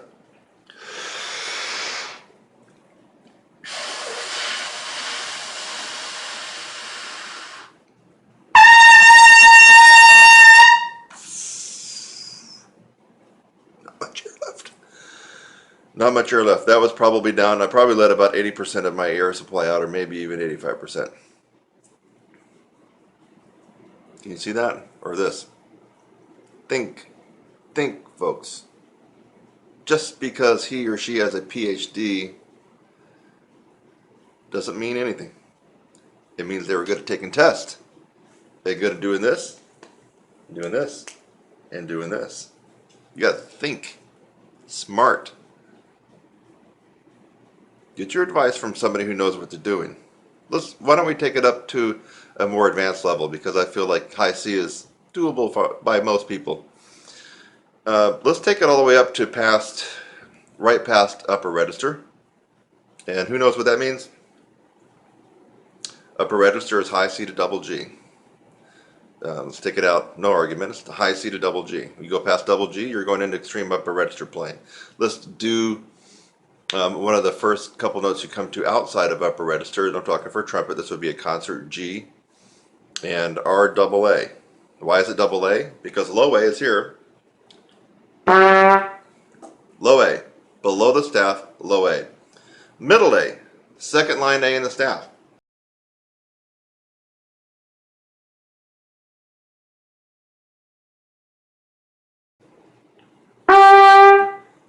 High A is right above the staff. Now if we double that, we come up with double high A. It seems that there's an argument on whether that's high A. It's double high A. Hello? We're not playing piano, folks. Are we playing piano? I don't care about piano. I care about this. I don't care if it's a transposing instrument either. We're playing this instrument. That's a low A. Middle A. High A. And double high A. Okay? We got that straight so far? University professors out there? Get it? Alright, good. Now, same trick. It's not really a trick, it's just a feat of embouchure strength. What really is going on here is embouchure strength, folks. I don't care how much you breathe, really. I mean, breathing is part of the compression, and I will advocate that in our course, but if you have one lung and asthma, you can still play lead trumpet. You can still play piccolo trumpet. You can still do the Maurice Andre stuff. Don't let anybody fool you and tell you otherwise.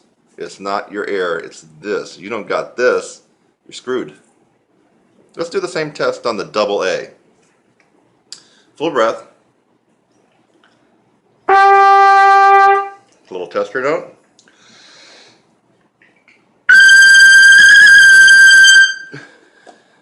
That was definitely fortissimo, bordering on 3 Fs right there. Now you're going to watch me exhale. Listen carefully. I'm going to take a full breath, exhale about 25%, and then play. I'm not going to be able to take another breath. Listen carefully. It's all uncut and unedited.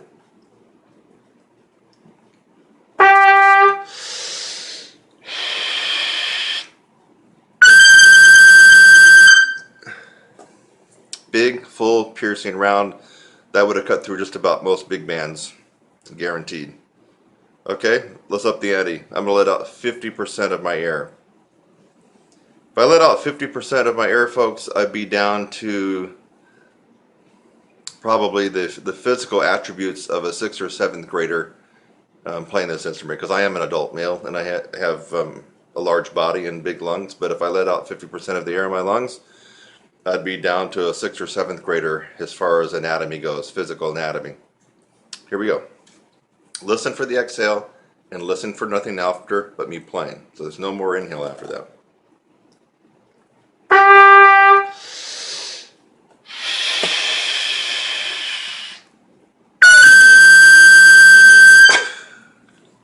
Okay, that was half a tank of air, baby. How could I do that? It's not magic. This. Don't rationalize the way other people, especially instructors, will have you rationalize you don't got range because you're not breathing correctly.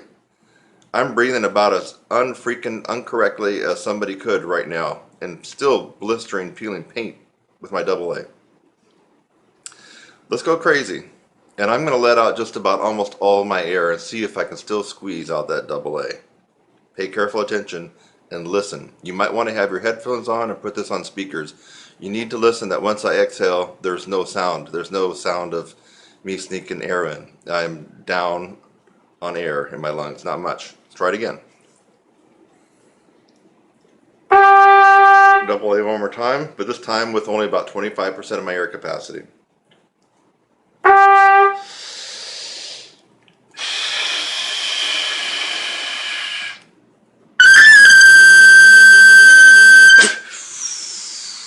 All I had left. No more air. There's a light bulb turning on inside your head for some of you. It better be. It better be. You can practice breathing exercises and stand on your head, run marathons, do yoga, until you've taken 10 years off your age you still are not going to be able to master this instrument and this part of it and the chops and the power until you do what it takes to get the strength here. Go out and run your marathon and go swim 3 miles, go bike 110 miles. You're not going to be able to do what I just did. You're going to have to work on this and this. You're going to have to get tough. You're going to have to do some real work on your embouchure and also smart work. Quit listening to people with advanced degrees that can't play worth crap. Yeah, they do the same stuff over and over again, don't they? The Hummel and the Haydn and the Brandenburg and the blah blah and the blah blah. I did that stuff when I was in high school. Quit listening to them. Yeah, almost everybody can do that stuff. Pay attention to someone who can do and play how most people cannot.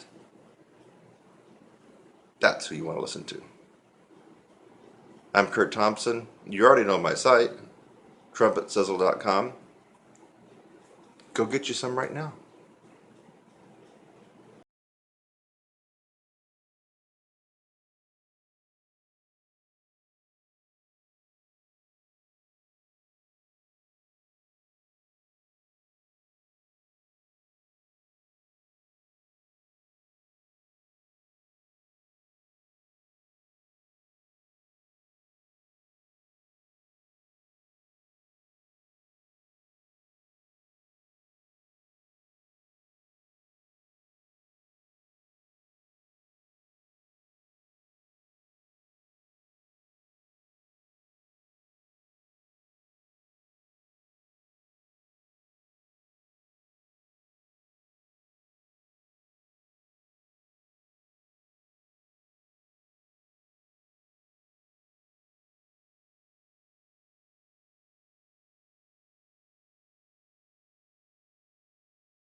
Kurt Thompson here, debunking more myths. And the air myth. The air myth. A couple of gurus in the past are really known for talking about the air, airflow, moving the air. And I buy into some of that, really do.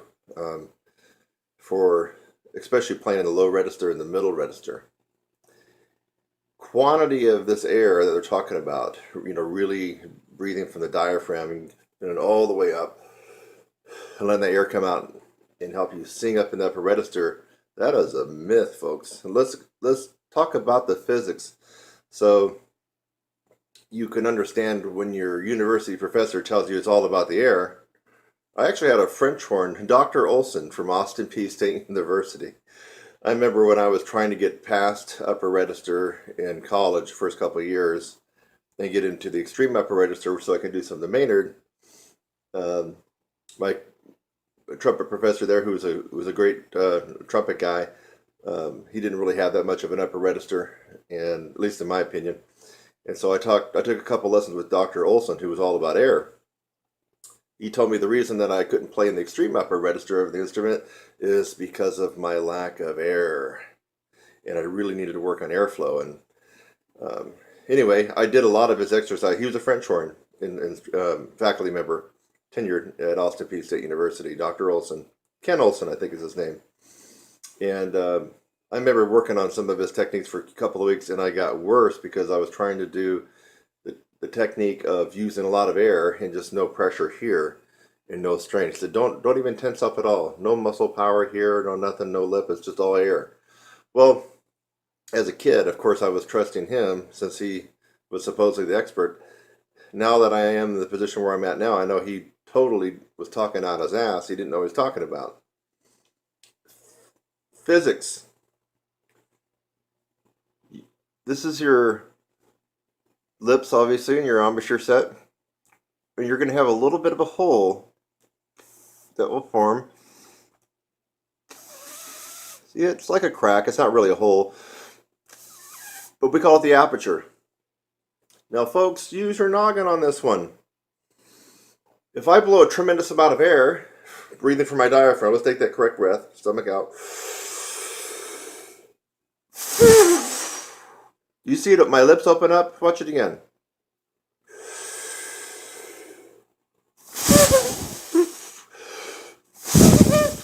My lips are opening up significantly.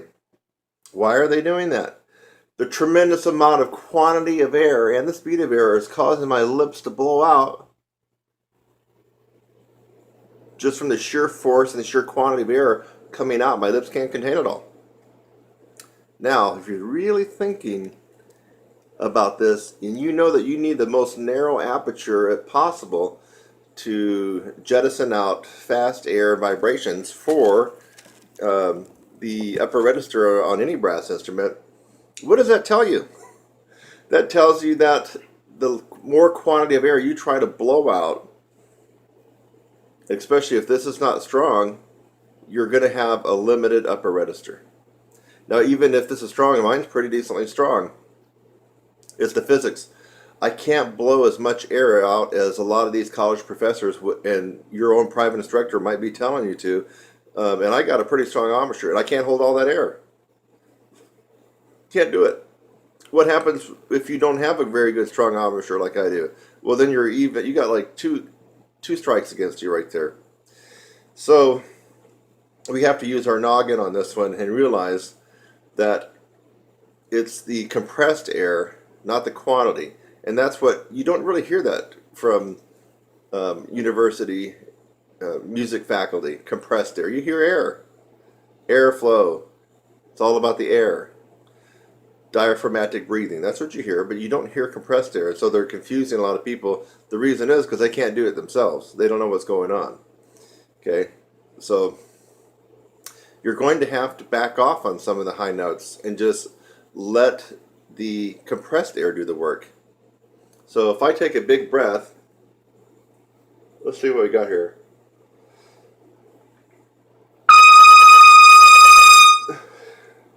That was a concert E flat F.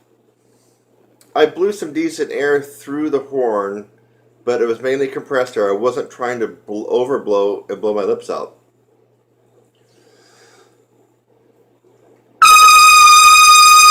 Now, if I try to go more,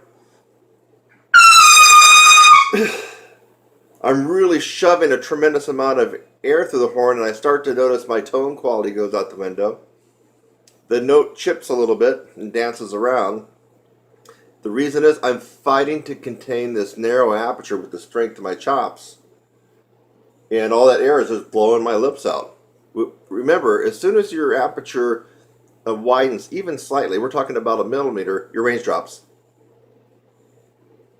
Listen to that again. As soon as you cannot contain the narrow aperture here, and if we're talking about micromillimeters, a millimeter, just a fraction, your range drops. Boom. That's how tight the clearance is right there. So if you're trying to fill up and blow this huge amount of air in the upper register, you're actually fighting the wrong fight. You're making things really hard on yourself. Now, if you're trying to play in the middle register,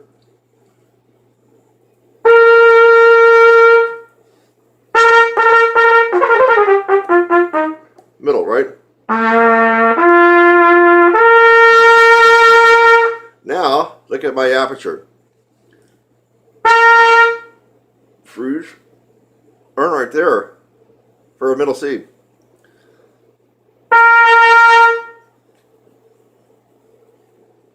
That's like a million times wider than I would use for above high C. So because my aperture is already wider, and of course I got my low C tongue position, there's no compression going on there really, except for the natural compression from the diaphragm and maybe the bottleneck in your throat, but there's no tongue arch. Other than that, there's not really any compression. So I am able to blow. That is where the university professors are correct when it comes to your air. So when you're in the middle and low register, they are correct about that. Then it is a lot about air more than anything else. So if you can think of in terms of trumpet speak, let's say the middle of the staff, middle C, which is third space C in the treble clef staff, maybe D, maybe E, but now you're getting to the top of the staff, but right around there, C, D, E, and down.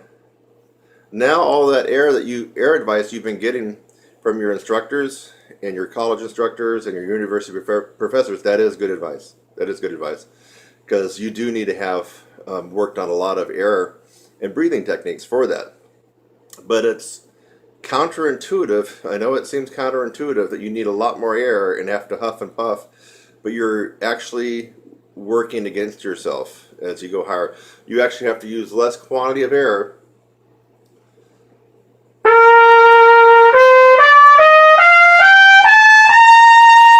So on a high C, what if I take in less air? Here's a full breath.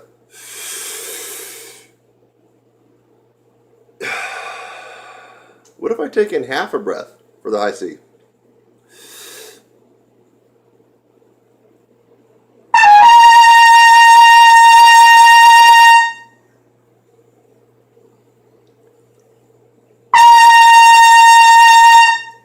I actually get a lot more vibrancy and brassiness to my tone, and I'm not overblowing it. And it's not going to gas out my chops. That's a high C, so that's the beginning of upper register.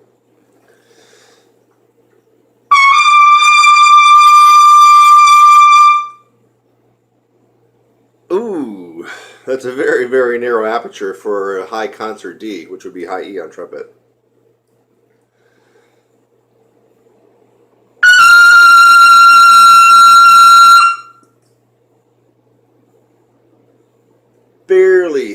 Barely any space in the aperture for that to come out. That was a double high G. And of course we all know what a double high G is, right? University professors? You got your high G that sits right on top of the staff, and if you double that an octave higher, you got your double high G. See, fortunately a lot of them don't get that part right either. So that's actually a double high G. A high G is the little G that sits right on top of the staff, the treble clef staff. So know your notes on trumpet, folks. The next one. Let's see where we're at. Okay, here we go.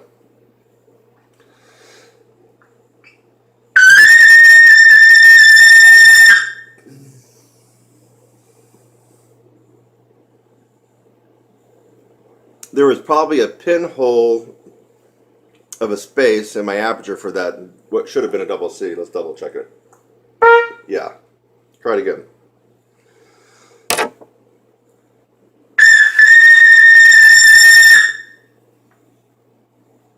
Hardly any aperture there at all. Barely. Like maybe not even a pinhole for that double C to come out. And I wasn't using that much air. So as you go higher, you can get away without using much air. Now I'm not really warmed up for the high notes here, but if I don't want to take that, you saw me take a big breath before. That's a big breath for me. You can't tell, but I am breathing. My stomach's going out first, and then my chest is rising, and I lift up my shoulders a little bit more to allow my lungs to expanding more, and then I come back down. That's where I get part of my compression. So, oh yeah. So the people who tell you don't raise your shoulders when you're taking a breath, they obviously don't play in the upper register, or if they do, they suck at it. Watch any of the heavyweight upper register experts like Maynard Ferguson, I've even seen a couple of video clips of Bud Brisboy. Bud Brisboy developed the original Bud Brisboy wedge breath. It wasn't Bobby Shue. Check it out. Bud is a lot older than Bobby Shue. Of course, he's passed away now, but Bud developed the wedge breath. And of course, that involves taking as much air, swallowing the air, and then bringing your shoulders up and then coming down. That's where you get the pressure. So these, I hate to keep, beating up on the people that really can't play that high, but they're good test takers, They got the DMA, right? So they're good test takers, and they know how to play the game, but most of their technique doesn't make any sense. So when they tell you to keep your shoulders down, when you're playing and you're supposed to take a big breath, how can you actually take a big breath with your arms and your shoulders down, locking your lungs in, where you can't even expand your rib cage? Anyway, I feel sorry for some of these people. So anyway, what if now my big breath, the point where I'm going with this is I don't want to take a big breath. What if I took even less air? So how about 25% air? Okay, so I'm letting all the air out.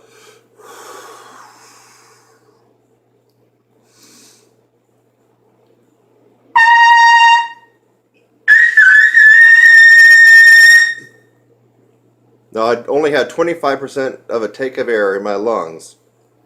You heard at the very, very end of that, I put a little meat on the bone on that double C. You probably can't tell because I'm recording this on my phone camera, but it got up to about a forte. It wasn't a Barry the Band double C, but it was about a forte. That was on 25% tank of air for me. Now, I would probably want to take another 25% more to at least have a half a tank. But there's no way in heck I'm going to try to shove the largest quantity of air that I have in my lungs through this horn for a double C. I probably would overblow, but probably nothing would come out. So anyway, that's your lesson, and this is a real logical lesson based on physics.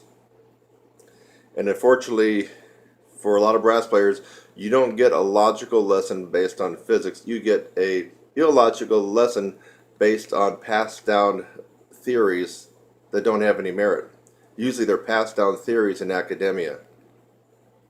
Because the DMA that's teaching you, well, that's what they learned from their DMA, and that's what they learned from their DMA, and on and on and on. Good test takers? Yes. Yes.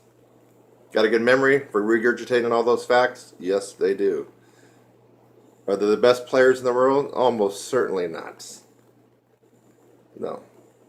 And they're not always the best teachers either. Go back and rewind this video. It should make a lot of sense to you. And if it does, you know what to do, baby. Send me an email. Kurt@TrumpetSizzle.com, or just go to my site. You're going to get the real deal at my site. I don't have to kiss any department chairman's butt to be able to say what I'm doing. And I don't have to kiss any contractor's ass either and worry about whether or not I'm going to get a gig. I make my own gigs. I am the contractor. So I say what I want, and I say the real truth here for everybody. I don't have to kowtow to anybody. And if you like that frank, honest, brutal, in-your-face truth, you'll like working with me, and you'll actually like getting results. Until next time. Our glissandos. And if you're not doing those, you're leaving a big chunk out of the apple when it comes to improving your overall trumpet playing, flexibility, range, all range, low range, mid range, high range, facility on the instrument. Here, check out some fun stuff when it comes to glissandos on the trumpet. Hope you enjoy it.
fact that he actually had some decent high notes in his back pocket, but they didn't last very long at all when he went to play in his band. And he really wanted to know how the 16-week upper register course could help out with that if it mainly focused on higher notes. And that's when I told him, I said, well, endurance is a byproduct of your range. Okay? So if you want better endurance, you just simply have to increase your range. That's what you got to do. It also goes hand in hand with being able to have more duration on your chop. So let's just give you a quick weird example. Let's just say that you are a trumpet player and you've done very well for yourself and you can just honk out really, really loudly and beautifully a double G, which is the top note in upper register before we go into extreme. Okay? But let's just say that you only practice 10 minutes a day or 15 minutes a day. Okay? Now, typically what I would tell people is take your max range in your practice at home and come down about 4 or 5 notes. And that's going to be the range where you actually have the best endurance in a rehearsal or a performance or a solo. So if he had that double G and he came down to high C, for example, that would be the perfect playing range for him. Now, and also for endurance. Now, based on what I just said, well, you might think, well, then he's going to have tons and tons of endurance. No. Remember I just said this guy is practicing 10 or 15 minutes a day tops. Maybe he's a busy professional, or maybe he's an MD and just doesn't have time to practice. But he does 10 or 15 minutes a day to maintain his double G. A little warm up, he goes up, hits the G and a couple other things, and then he's done. This individual is not going to fare too well, even if he takes my advice with that correlation of 4 or 5 notes below your highest notes at home or in your practice studio. Simply because he doesn't have enough time, doesn't have enough of metal on his mouth outside rehearsals and performances. So even though he has the desired ratio of 4 or 5 notes below, that's the music he's playing, goes up to about a high C, maybe a high D, that would be perfect for this individual, except for the fact he doesn't really practice that much. So you have to have both parts of the equation. Now, here's where most people have a problem. Most people get the second part of the equation. Okay? So most people are practicing, if they got an hour and a half rehearsal that they know they're got to go to, on average, these people are practicing an hour to an hour and a half a day, sometimes 2 hours a day, thinking that by practicing that much every day, they will actually be able to go through an entire rehearsal or a performance. No, because they didn't get the other part of the equation. The other part of the equation is the range. So let's just give an example of someone playing at a community big band. Maybe at your community college, maybe you meet at a church, or maybe it meets after school at a junior high or high school. And you happen to be the lead trumpet player, and you got a really solid high D, really solid high D at home, and you go up to E flat, it's still decent, not as solid, and E kind of thin out. So you're right around the D, E flat range. And you are practicing 2 hours a day. You're trying to do everything right.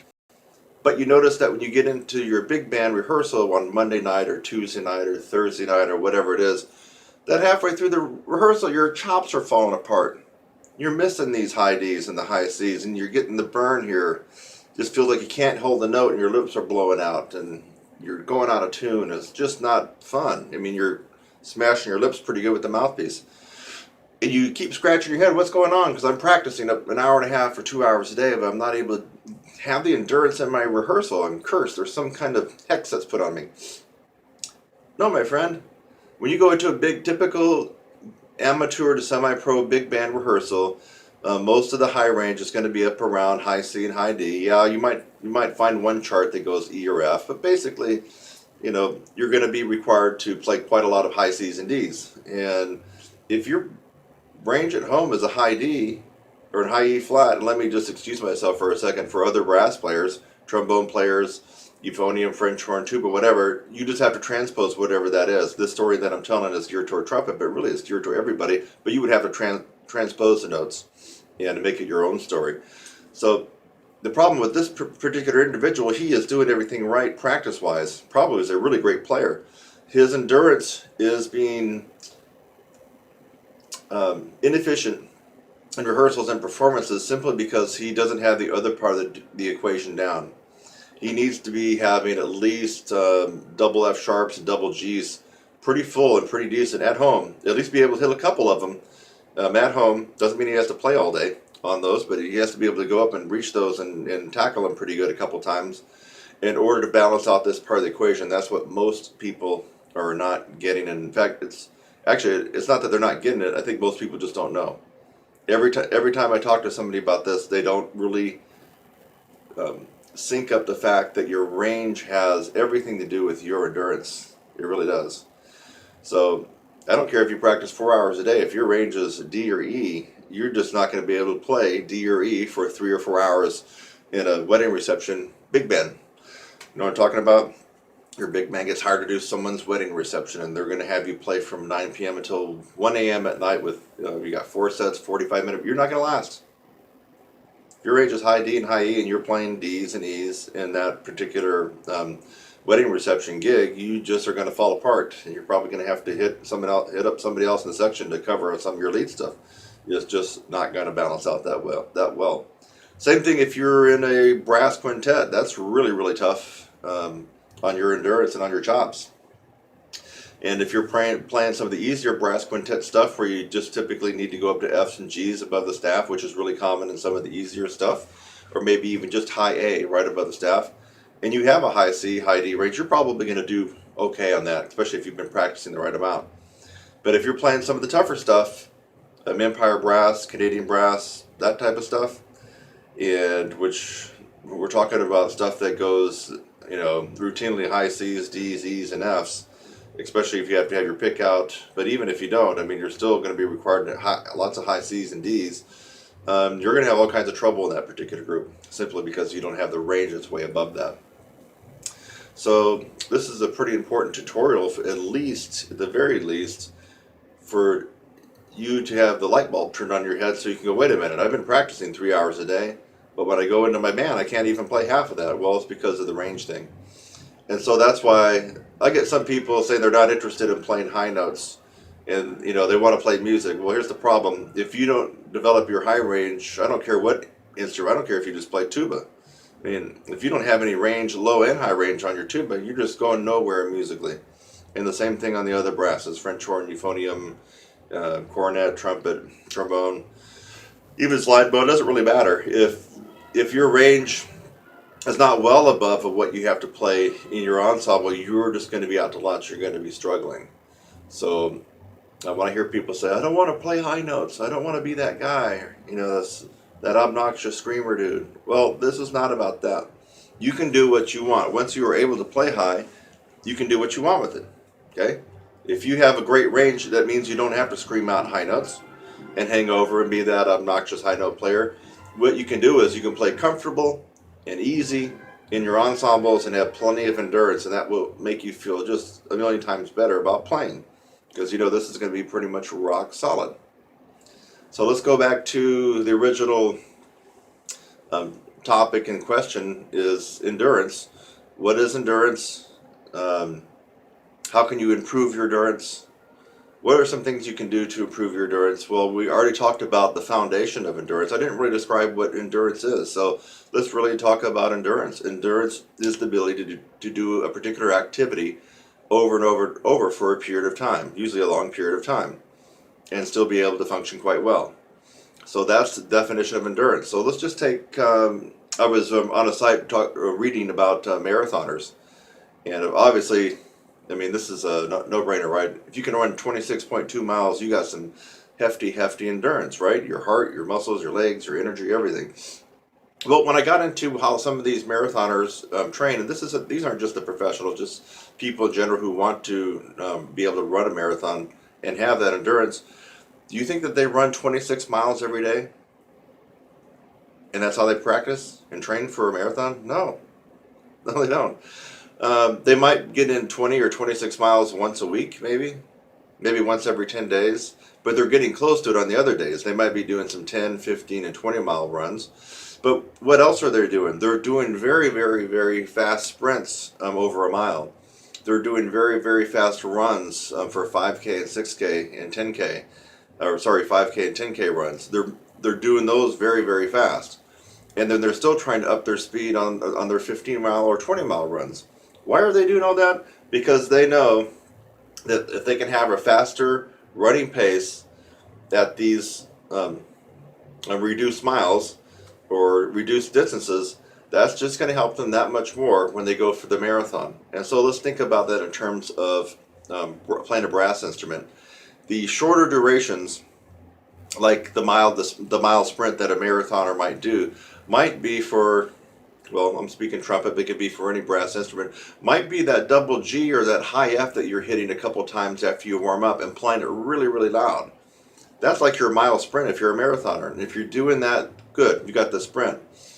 And then the other things would be, like let's just say your 10K run, your 6 mile, you're going to really push the speed on that if you're a marathoner, right? Well, if you're playing a brass instrument, you're going to be doing some etudes and some other phrases that are going to be up around that high C, D, E flat range, okay? And you're going to be blowing those out pretty loudly, maybe even E or F. And so that's kind of how it translates into endurance on a brass instrument. The bottom line is you can't just practice for 3 hours a day. That's like a marathoner trying to do a 26-mile run every day and thinking that they're going to be able to run a 26-mile marathon. Fact is, even if they can do it at home under the stress and the pressure of a competition and a race, and what if they're not feeling up to snuff and all they've ever done is run that 26 miles, they're going to have the same problem that any brass player would have in an ensemble or rehearsal and find themselves hitting a wall and gassing out maybe halfway through or maybe 3/4 of the way. And so that strategy that I read about for marathoners is what I already know for this guy, for a brass instrument. Can't just practice 3 hours a day and expect to go in and play on your teeth at the range that your top range that you can play. You play a double G and you go play Buddy Rich for a rehearsal and Rob McConnell, Frank Mantooth, Big Fat Band, Maynard Ferguson, Louis Bellson. I mean, come on. You go play F's and double G's and you're not going to last, and you might end up hurting yourself, or you're going to feel the hurt up here because you're going to be playing on the skin of your teeth. So endurance is the ability to do an activity over a period of time and do it successfully. And the way we build endurance on any brass instrument is to increase our range 4 to 5 notes above what you have to play in your rehearsal and your performances. And then, of course, you also have the longevity of your practice to be pretty close to, what you're expected to do in a rehearsal or performance. So let's talk about that real quick. If you're going to a Monday night big band rehearsal, for example, I'm saying that because now it's Monday night, and there actually happens to be a rehearsal big band next door to me. I'm over here at the college. So if their rehearsal goes from 7 to 9, which I think they said it does, 7 to 9, maybe 7 to 9:30, well, you need to be practicing, I would say, at least close to that on a daily basis. An hour and a half to 2 hours a day would be perfect. Probably can get away with an hour and a half if you have a higher range, but somewhere around an hour and a half to 2 hours would be good. Now, if you don't do that, what you're going to do is you're going to come in, you're going to be like the weekend warrior. You're going to come in and you're going to go to the rehearsal and you're going to struggle and your chops are going to fall apart at the end, and you're always going to hate playing the last couple of songs because you can't make it. And so if you don't mind that, well, that's a personal choice for you. But if you want to come in, sail through the rehearsal, and at the end of the rehearsal, feel like you want to keep playing because you feel good and you're really in the groove, then you actually have to, 1, increase your range 5 steps above your playing range in that particular ensemble. 2, make sure that the longevity and the duration of your practice is pretty close to what you're expected to do when you go into the rehearsal or performance. And how do we increase, what are some ways to increase your range and endurance? Well, I already made another video about that on YouTube. It's called the 3 most popular ways to increase your range. And those three popular ways would be a good way for you to start if you don't have any other resources. That would be flexibility studies, lip trills, lip slurs, glissandos, any type of long tone endeavor or routine. Long tones, anything from Maggio stuff, Stamp stuff, Gordon, and then also taking stuff up an octave. The reason you got to do that is because you have to get your embouchure used to actually playing high. I mean, you cannot not practice higher at home and expect to be able to go out there and do that in function in a rehearsal or performance. I mean, you actually have to, play higher. And what I recommend for a lot of my students is to get something that they can actually play that's written high. And the reason for that is there's a psychological component. So if you're just always used to taking stuff up an octave and stuff that you might read, whether it could be the Arvin's book or maybe a jazz lick or whatever, there is a psychological component that can intimidate you. And if you're not used to reading and seeing all the ledger lines about the staff, even though you can play those notes and you've been practicing, there's a psychological component that destroys a lot of people when they go into a reading band or just a band in general and they got to play these notes. And you get intimidated by looking at all those ledger lines. Those notes look higher than they really are. That just scares you. You see 3 dashes and then the note sitting on that third dash with a staff, that's an E, high E for trumpet. That might scare a lot of people, seeing that. And when you can already do that at home, but you've been taken up an octave. So my suggestion for increasing your endurance would be to make sure that let's just recap this lesson right now, just to make sure that your daily practice is pretty close. Doesn't have to always be exact, but it is coming in pretty close to what you're expected to do in your rehearsal. If you have a 2-hour rehearsal, for example, at least get in, an hour and a half a day of practice. That's the number one thing that you got to make sure that you're doing.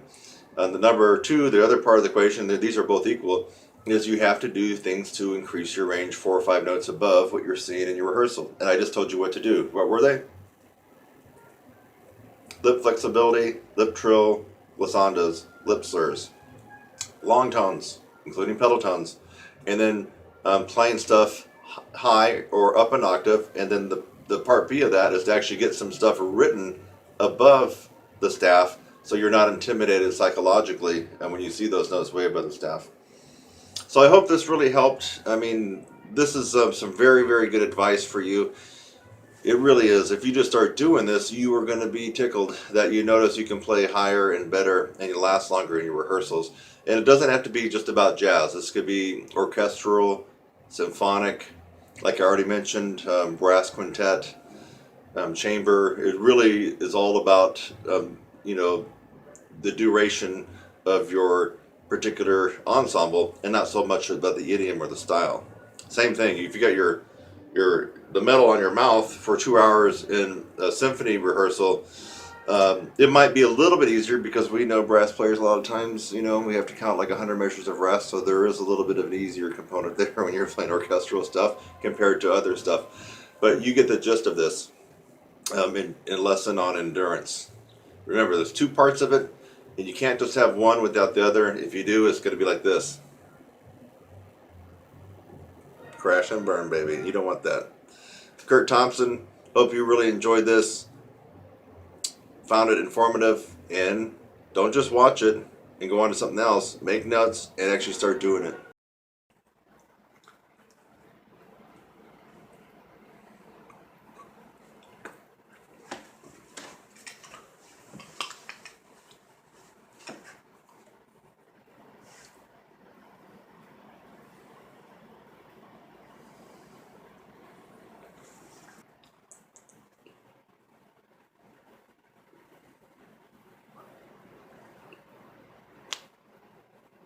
Isometrics. Everybody loves them, all brass players. Because you really think that you're going to get quick and easy strength right away. And actually, for the most part, it's true. So I demonstrated the Bud Brisbois tuba mouthpiece exercise, and that's a toughie. Just hold it with my lips. I did the pencil trick on steroids. This is a wooden spoon, and it's much, much longer and heavier than a pencil. And then our friend, the Pete, personal amateur training exerciser from Warburton. And there's a lot of other isometrics that you can do. So for you people who are relying on these isometrics to take up the slack in your practice, because you're not always able to practice as much as you'd want, or you got plenty of time to practice, but you're doing these to supercharge and get your chops on steroids almost. When it comes to the trumpet embouchure and actually the other brass embouchures out there, now here's the problem. Here's the real problem. Okay, so these and other things that you can do will increase your strength. In fact, they'll do so dramatically. If that's the case, then why not just do a handful of these and leave everything else by the wayside? And how come everybody can't play as high as they want to? You know, so what's up? Here's the problem. If you don't do these in just the right way and for a right amount of duration, what happens is you lose the flexibility here in your lips. And in some cases, your lips can get numbed out to where they don't even vibrate that well. So you gain the strength, you feel it. You feel the strength here, lots of muscle, right? So why isn't it working for everybody? The reason it's not working for everybody is this. You're catching a case of lip stiffitis. Lip stiffitis. Ever got a cramp from working out too much or running or biking or whatever? You know? Well, the same thing happens here, but at a slightly different level. And by doing too much isometrics, you're going to increase the brittleness, the stiffness, and unfortunately suffer quite a loss of flexibility. You say, so what? I got strong chops, baby. I'm going to blow right through that. Au contraire, my friend. So yes, you did build up some strong embouchure from these isometrics, right? But remember, trumpet playing and, well, let's name the other instruments.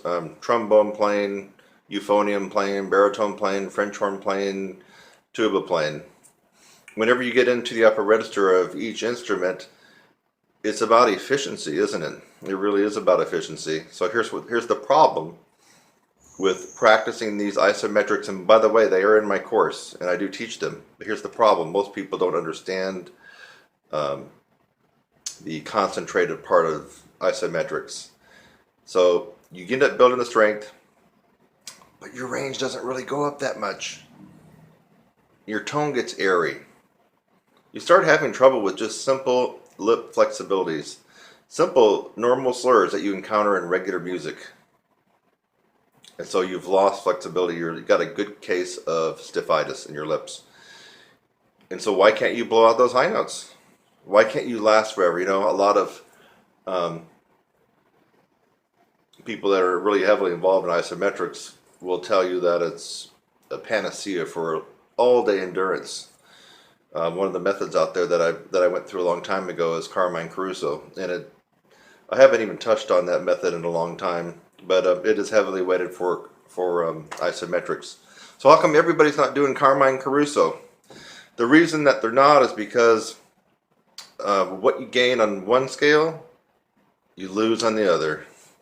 So you get heavy chops, yes. Unfortunately, you lose the flexibility, stiff, and guess what? You end up tilting it the opposite direction you want to go, and you get worse. Why do you get worse? Because when you get ready to blow, think of it this way. You want the best flexibility and the best response.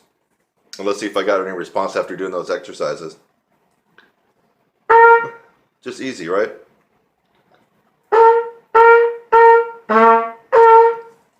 And even after doing that, I can tell my tone got just a touch airy. So there's positive proof right there. Don't do too much of these.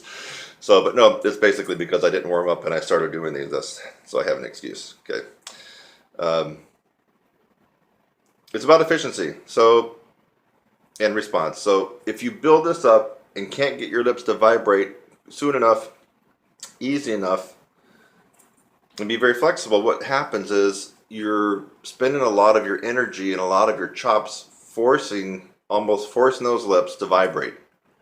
Through blowing, you have to blow a little harder. You have to maybe use a little bit more mouthpiece pressure. The end result is counterintuitive because you just built up strength. You can feel it. You can really feel when you got good chops, you know. You can actually start to see the muscles pop out. And I'm not a skinny guy, you know? So I got some meat on my bones, but you can still see the muscles popping out when you got chops. So when you got the chops, you feel it, but if you can't get the notes to come out, or your sound is airy, really airy, and you can't do octave skips anymore, and you can't slur and can't lip trill, you should know that you got a serious case of staphylitis, and it's likely come from doing too much isometric.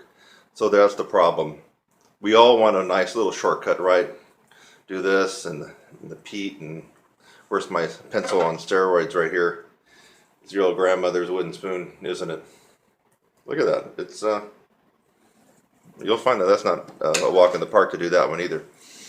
So we always want something that will just get us to where we need to go quicker and easier. And problem with isometrics, you just really got to know what you're doing. And I've actually been around the block on isometrics and done everything the wrong way, done everything so, and then I got this stuff down to a science of exactly what you need to do and when, the sets, the reps, and the rest. So if you don't know that, you're going to be doing what I was doing years ago, hitting and missing. And if you do it the wrong way, you might find yourself not being able to play, you know, for a good week or two. If for some reason you are raising your hand guilty, and you're having trouble playing, you're having trouble with air in your tone, you can't slur that well, you can't hardly do any shakes, your endurance has gone out the window, you feel like you're playing right on your teeth all the time, it might be because of the isometrics, if you are doing the isometrics. And if you and I never actually speak in person, I would just tell you this, you know, you're going to have to bite the bullet and quit playing for a week, maybe up to 2 weeks, and start back and gradually kind of get in the groove. Don't do any isometrics. I know that you don't really want to hear that, but if you are in this position and we don't talk, you have to understand that you got to quit playing for a week and maybe up to 2 weeks and start back all over. It's a process, and it does require someone, you know, a teacher to help you go through it if you wanted to be able to do it correctly. So anyway, there you got it. You got your answer. You're looking at all these isometrics and you're seeing maybe even some celebrity players playing, right? And you're going, dang, they can play that good. Maybe I should get it and start doing it, but you start getting worse. And that's the reason. You got the chops, you've lost the flexibility, and you're just blowing hard, and you're being inefficient, and all of a sudden your endurance goes out the window. You don't got any range because you burn everything up. You know, it's just like those hot rods, you know, that go a quarter mile and 300 miles an hour. You know, but they're not going to go for 1,000 miles. They blew their wad after a quarter mile, and that's what you're doing. You're blowing it all up, and you're done. So take my advice. This, I think, was a very valuable trumpet lesson, and I consider it a brass lesson for everybody else. Do the isometrics, and you do it too much in the wrong way without the proper guidance, and not only will you not gain range and endurance, you might actually find yourself worse than before you ever started. So, Kurt Thompson, hope you enjoyed this trumpet lesson about the embouchure, or trumpet embouchure, brass embouchure, and the isometrics that we can do, that we carefully have to be involved with. And I hope that maybe you might consider hitting me up. It's my job. It's my job to help you get better. If you can recognize that, then give me a shout at kurt@trumpetcessel.com. Cheers. Hey, did you just get braces on? And now you're a freshman in the marching band, or maybe you're a junior in the marching band, and you play trumpet, French horn, or trombone. You know, those, especially the trombone, that's a little bit easier if you got braces. French horn is even harder, but French horn, you're typically not trying to get up into the, you know, the loud crashing waves of sound that the whole marching band trumpet section might have to do. So, is there a way to get yourself back to where you were, maybe even better, without crushing your lips into those barbed wires of your braces on your teeth? Yes, there is. For many, many years now, more than a decade, I've been using this one awesome technique. I guess it's a little known technique because I don't hear about other people doing it. Extensive practice in the tier 2 range of pedal tones, using your tongue arch like you would if you were playing above the staff. So I guess it's not common knowledge. If you want to get back to where you were, trumpet guy or trumpet gal, and you got braces, and you're trying to just get back to where you were, or maybe even get better, but it's feeling horrible right now and painful, and let's just say you can barely play an F on the staff, that's going to really, that's really going to suck. I mean, to go through the school year like that. So, you practice this, and I guarantee that you'll be able to get either close to where you were, or maybe even a little bit better than where you were. And the reason is practicing extensively in the tier 2 range of pedal tones is like practicing a high C to double G, almost. Except you're not going to crush your lips against the barbs in the braces in your mouth. So, first things first, you should already have an understanding of pedal tones, or at least if you don't understand what they are, you might want to search some of my other tutorials. Maybe I'll include a link of some pedal tones that we've done. If I find that I haven't actually included that on my YouTube channel, I'll probably include just a course, very brief overview of it. But pedal tones basically starts below F sharp. Our lowest note, or natural acoustical note on the trumpet, is F sharp. If you try to go below that without manipulating your embouchure,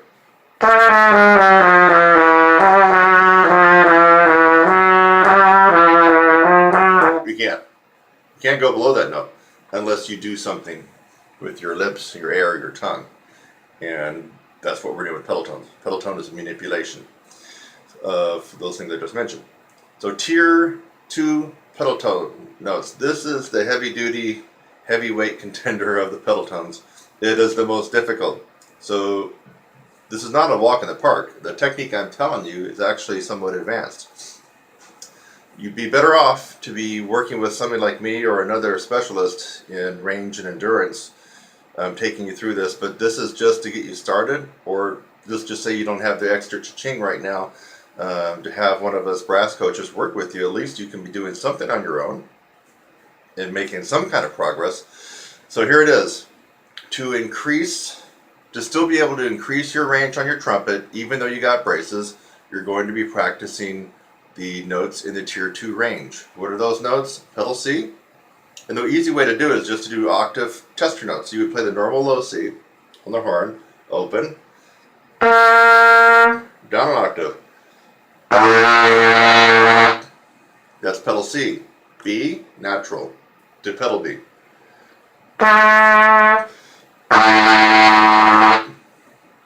B flat, low B flat down to pedal B flat.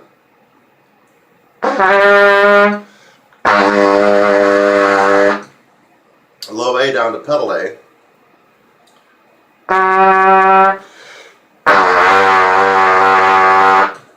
Low A flat down to pedal A flat.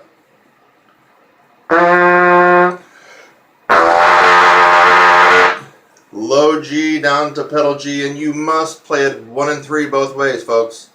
Don't cheat. 1 and 3 for the low G and 1 and 3 for the pedal G only.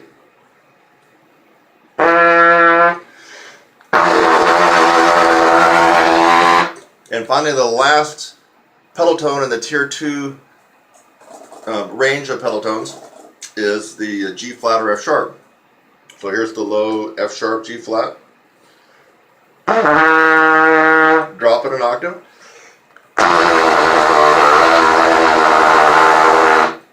Alright, so those are the notes in the tier 2 pedal range. Pedal C, pedal B flat, pedal A flat, pedal G, and pedal G flat or F sharp. And you got to finger the low pedal G as 1 and 3, the pedal G flat F sharp as all of them down only for those last two. Okay, let's see. So your job right now, if you don't have a lot of experience with pedal tones, is to go ahead and go out to the woodshed and start working on these. And it's not going to be easy. Think about it. You're actually playing at a range that's very similar to this range up here.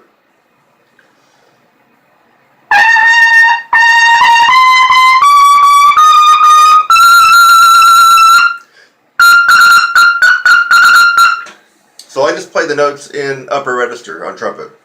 High C, high D, high E, high F, and double G. Those are what most would agree on are considered upper register. If you go above the double G, then you get into at least what I call extreme upper register. So when you're practicing in the tier 2 of pedal tones, amazingly enough, is just almost as if you're practicing and killing yourself.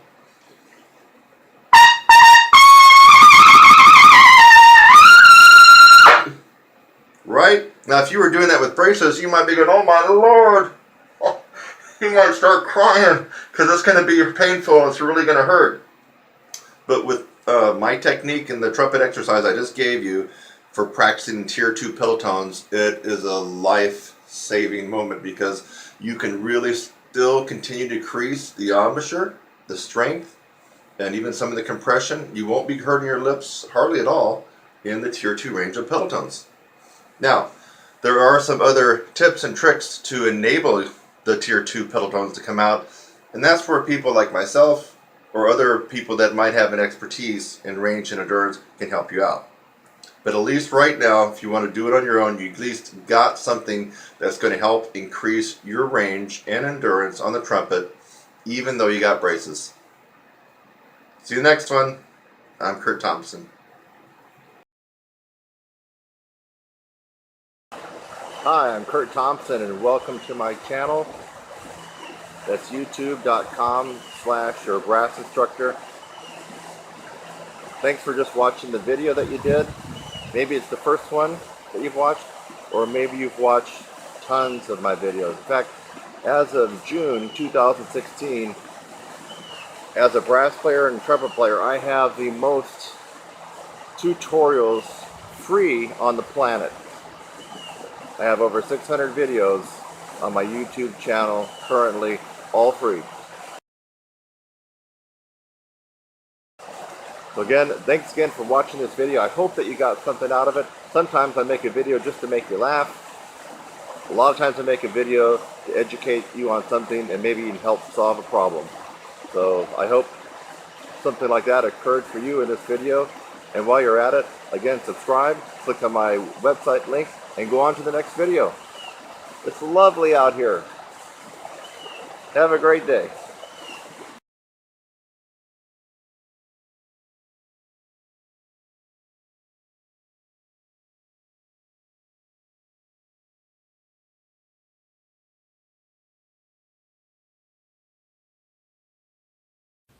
Hey, this will be a discussion about brass embouchure and the differences in embouchure, and how even if you think you might have a bad embouchure, it can be overcome by strengthening your embouchure from all different kinds of directions. And I'm going to play some embouchures that are bad for me, and that typically for me I would not be able to play very well using these type of embouchures. Now, one thing to keep in mind, no one embouchure is really bad for an individual.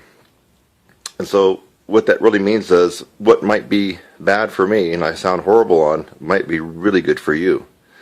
And so it depends on, if you look carefully, your lips, how long they are, how short they are, how narrow they are, how thick they are, how thin they are, your teeth, how much of an overbite you have, how much of an underbite you have, if they're crooked, if you're wearing braces, so if maybe you have a partial denture. So it can include a lot of different things, and also your bone and jaw structure. That's why I think that some brass coaches and teachers can do more harm to a student by forcing them into a particular embouchure. For example, the most common would be centered and a little bit more on the top lip. That seems to be, the most common, but not everybody is going to do well with that particular embouchure. The other thing that you should be aware of is that if you attempt to drastically change your embouchure, it seems like in my experience and opinion, people that have done that end up really not faring any better. In fact, a lot of people get worse. So if you think a big drastic embouchure change is the answer, you're probably barking up the wrong tree. So let's look at some various embouchures. Here we can see. For me, I tend to play a little higher. So I guess you got your high player or high lip placement position. You got your medium or middle and your low. So those would be the different placements. So high would be, it's probably high. Now I can go higher, but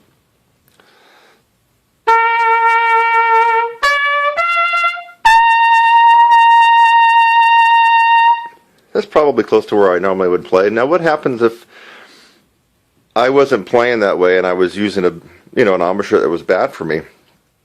Let's try something. Let's drop it way down. So I'm up here. Let's go on way down. Way down. Hear the difference in tone quality?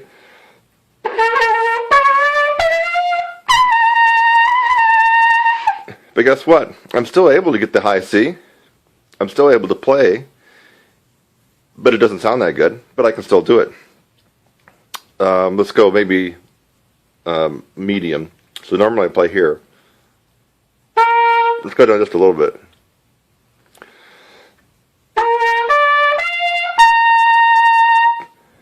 Seemed like it noticeably flat on the high C. I think I was flat on the first one too, but so I'm still able to play. Now I'm gonna be tying this all into a huge point here. Okay, so now let's talk about angles. So I can use my normal embouchure here. What if I bring it up? Because I see people playing like this.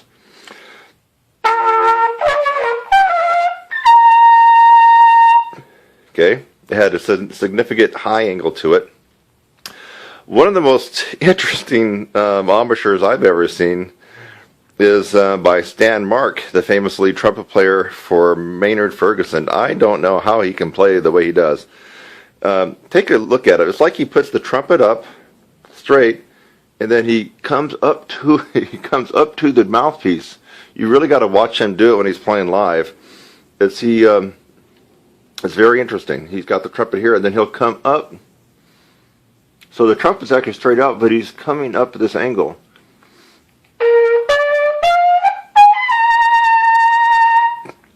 So now most of the embouchures that I'm showing you are ones that I really couldn't play on. In fact, if I was playing on them, I might be just like you are right now. If you have a particular question about your embouchure and then it's not working for you, well, if my trumpet teacher long ago had said you need to play like this, like Stan Mark, so I got the horn out, I'm coming into it like this.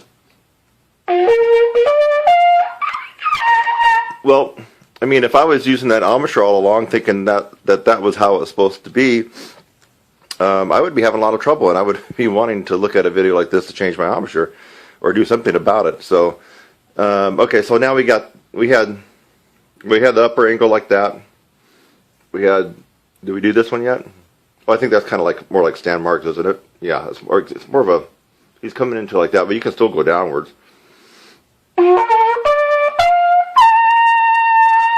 Okay, now, what if you don't play center? A lot of us brass teachers want kids to be centered right smack dab in the middle of their lips. Unfortunately, our jaw structure and teeth and everything else might suggest otherwise. So,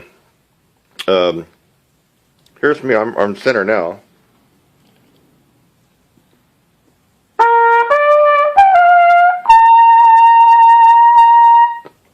I'm a little bit off center, I guess. It's kind of difficult to do this too while I'm playing, but I wanted to get the camera up close, and so I needed to be holding the camera. Okay, so here's kind of where I normally play.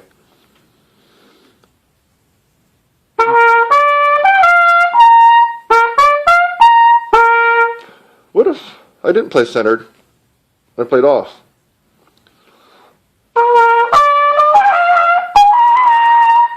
I can still get it. It's a little bit crackly. What if I go way over? What if I'm crazy and I go way over here?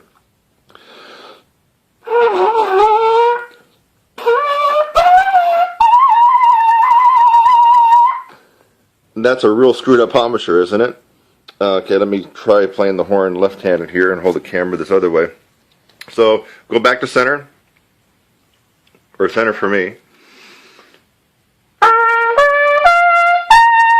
Let's move it over to the left a little bit. Let's just say I played a little bit off.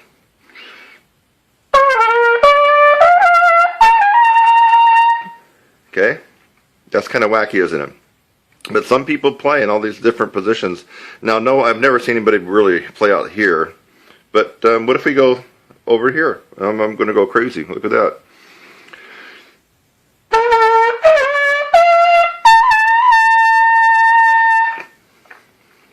All right. So you saw various positions from high to medium to low, mouthpiece placement. And of course, each one of those takes a different embouchure to be able to play, right? You saw me go over a little off center, way off center, back to center, off center this way, and way off. And then you saw the horn angles like this, and then down. So I basically covered just about any embouchure that a brass player could play with. Now, the point I'm trying to make in all of this is that there's one reason that I could go up to high C on all those angles, all those embouchures. Now, granted, you notice that the tone quality went way out the window on a lot of them. And obviously, that would mean that I wouldn't use that particular embouchure, right? But how am I able to do that? And if I wanted to, folks, I can switch my embouchure to any embouchure and start to get comfortable and familiar with it and let it sink in. It takes me about a week. And I'm able to do all that because of an extreme amount of strength that I build up in the embouchure and the lips. So what is my real point to you brass players out there that are micromanaging yourself, that are being confused by too much worry and thinking, what's that analysis by paralysis kind of thing, overanalyzing everything. So my advice to you is, number one, you need to do something that will hit your embouchure from so many different directions that it almost won't even matter what embouchure that you use. I mean, you want to use the embouchure where you feel most comfortable, where you get the best sound, the best tone, and things just feel right. You don't want to use the embouchure that a teacher tells you to use and it feels horrible. It always seems bad. It seems like you're always struggling. Of course, you don't have any high range and your endurance is shot. But supposedly, quote unquote, that's the place where you should put it. Ideally, I like to have my students, my younger ones, start off with centered on the lips and slightly a little higher on your top lip. But sometimes that doesn't work for them, depending on what I see going on with them and, their teeth structure and other things in their lips. Sometimes we have to bring it back right down to the center and sometimes even go down a little bit lower. Sometimes the upstream player will not be an upstream player until he or she or their teacher figures that out. So if a student is not doing too well with the typical embouchure that I like to get them started on, well, I'll start playing with it. We might move their mouthpiece down and have more of the lower lip inside the cup. And if they do a lot better with that, then hey, why not? That's them. Why not let them do that? So you need to strengthen your chops, your embouchure, and your lips in many different directions. So what did we learn? We learned that not one particular embouchure is suited for everybody, and you may find that playing on an embouchure that supposedly does not look good to other players but works for you, that may be the embouchure that you need to be using. You got to play where it's comfortable, where you're sounding good, and if you're a little bit off center, and if the horn angle, like for Stan Mark, look, you got to Google him and watch him play. I mean, he's got an extreme angle that he's coming at. I don't know how he does it, but it works for him. And there's other people that play with the horn at an extreme up angle. And then there's people that play off the side of the center of their lips. So you got to find the sweet spot for you, not the sweet spot that your teacher thinks is for you. If the teacher thinks of a great embouchure position for you when you were younger and it worked, by all means, that teacher gave you great advice. If the teacher kept forcing you to stay in with a particular setup, but you are not doing that well, that's when you really need to start thinking differently, and maybe there might be a different setup. For people, in fact, I want to thank Sharon for giving me an idea about this particular video. So for people who are concerned about bad embouchures and good embouchures, more mouthpiece pressure, less mouthpiece pressure, I really don't want you to be thinking about that if you're working with me and you're taking lessons from me or you're taking my course. What I want you to be doing is focusing on the 75 techniques, if you're involved in my course, that are going to hit this from so many different angles. In fact, now is a perfect time to plug my course, which you know I almost do in almost all my videos. Your embouchure and the muscles here in your lips need to be worked in so many different directions. And you know what that really does is it makes worrying about embouchure and everything else, angles and where your mouthpiece is hitting your lips, too high, too low, in the middle, off center, almost irrelevant, because once you develop chops of steel, you can pretty much play anywhere that you wanted. I demonstrated that, right? I mean, I took the angles all over my mouth and I was still able to get up to high C. You just probably heard a change in tone quality from either decent to bad. But still, I was able to do it, mainly because of this. So you need, if you're concerned about your embouchure, lack of strength, or maybe you're using a bad embouchure, you're using excessive pressure, there's really only one answer, and you're going to have to come to the conclusion quickly by deferring to someone that knows what they're doing and has worked with a lot of people that would be like me or somebody else in my capacity. Or you can kind of go to the school of hard knocks and keep pounding away at the one method that you're using. Maybe you're not even using a method. Maybe you're just practicing all technique, Clark and Arbenz and other stuff, and some warm-ups. Or maybe you are involved in a routine. Claude Gordon, only doing Claude Gordon. Or only doing the palming method with William Costello and Roy Stevens. Or only doing the isometric stuff of Carmine Caruso. So if you're pounding away at one routine and you don't want to change, yet you have embouchure problems, endurance problems, range problems, excessive mouthpiece pressure problems, and it doesn't matter if you're on trumpet or trombone or euphonium or French horn or any brass instrument, the mechanics and the approach is still the same, basically. Well, you're going to find out through the school of hard knocks, if you keep insisting on working that one routine for your embouchure development, you're going to find out it doesn't work. It only takes you to a certain amount and you get stuck. So my advice is to go back and rewind this video and watch it again and think to yourself, how is he able to put that mouthpiece in all these wacky positions on his lip, up and down and all around, yet still be able to get a high C out on each one? If the answer comes to you that maybe I might have stumbled onto something that's very successful when it comes to embouchure development, then you really need to look at the item description below this video and go to my homepage, TrumpetSizzle.com. And I'm mainly addressing people that have embouchure problems, that have problems with too much mouthpiece pressure, that maybe play off to the side or too high or too low, or maybe need to experiment. The 75 techniques in my course almost is an auto correction mechanism for minor embouchure problems. In other words, it's hard to go through all 75 techniques and get those down after 4 months and not have had some kind of shift in your embouchure. Your embouchure and your mouthpiece placement will shift during the 4 months. For some, slightly, and for some, noticeably, because you'll need to be able to accommodate those various techniques. And you just can't go through 75 different techniques in 4 months and not have a change take place here. You're going to have the musculature thicken and develop, but you're also going to have a change take place in the embouchure. So If you don't recognize me by my lips, I'm Kurt Thompson. You may have thought this was somebody else the whole time, but I am Kurt Thompson, and I wanted you to get a close-up of my jaw, my lips, and hopefully got close enough on those different embouchures.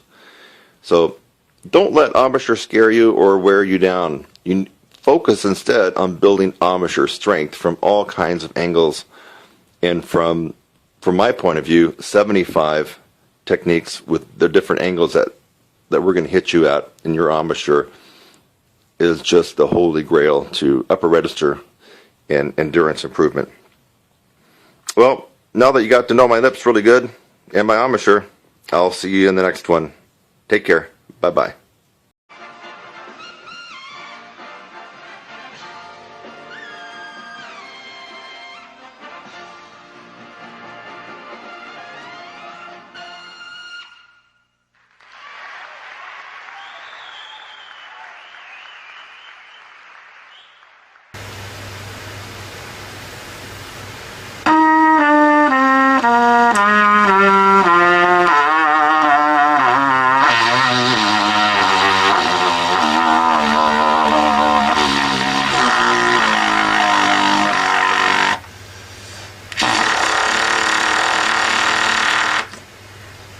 So, that was a test of your pedal tone ability. I started on first bass F, and I worked my way down with a F major concert E flat scale all the way down to triple pedal F. Now, that's a test of your overall ability to do pedal tones, but keep in mind each tier of pedal tones has a different characteristic and a different level of difficulty. So briefly, your bread and butter and your meat and potatoes pedal tone tier is the second tier. It's the most hardest tier of all. In fact, for those of you who are not really playing up into the upper register, ability to do it, we're talking about starting at high C up to about double G, give or take. That range right there is the upper register. Above that is the extreme upper register. So if you're trying a lot of different things, at least check your pedal tones. If you can't do what I just did, that may be one place to start looking and start practicing on. Now, to be efficient and focused with your time, when it comes to gaining strength in your embouchure and a big round sound, especially in all registers, you really want to pay attention to the second tier. So the second tier is the hardest of all pedal tones to play. That starts with pedal C, and I'll just play it down. The best way to do it is just to do octaves, unless you have perfect pitch, which I don't. I got relative perfect pitch, but if you don't have perfect pitch, just go ahead and play the tester note an octave higher. So here's the low C, and then the pedal C. B, B flat, A flat, G. Now notice I'm going to play G 1 and 3. Don't cheat and play it open. And then the last one in the second tier of the pedal tones, this is the hardest tier of pedal tones, would be the G flat or F sharp again. When you go down to play it, don't cheat and play second valve for the pedal. Go ahead and leave it as 1, 2, and 3. Here's the low G flat.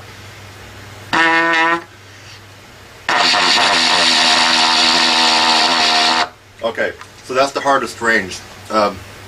Now, let me just describe the different levels of pedal tones. The first tier is from F to D flat,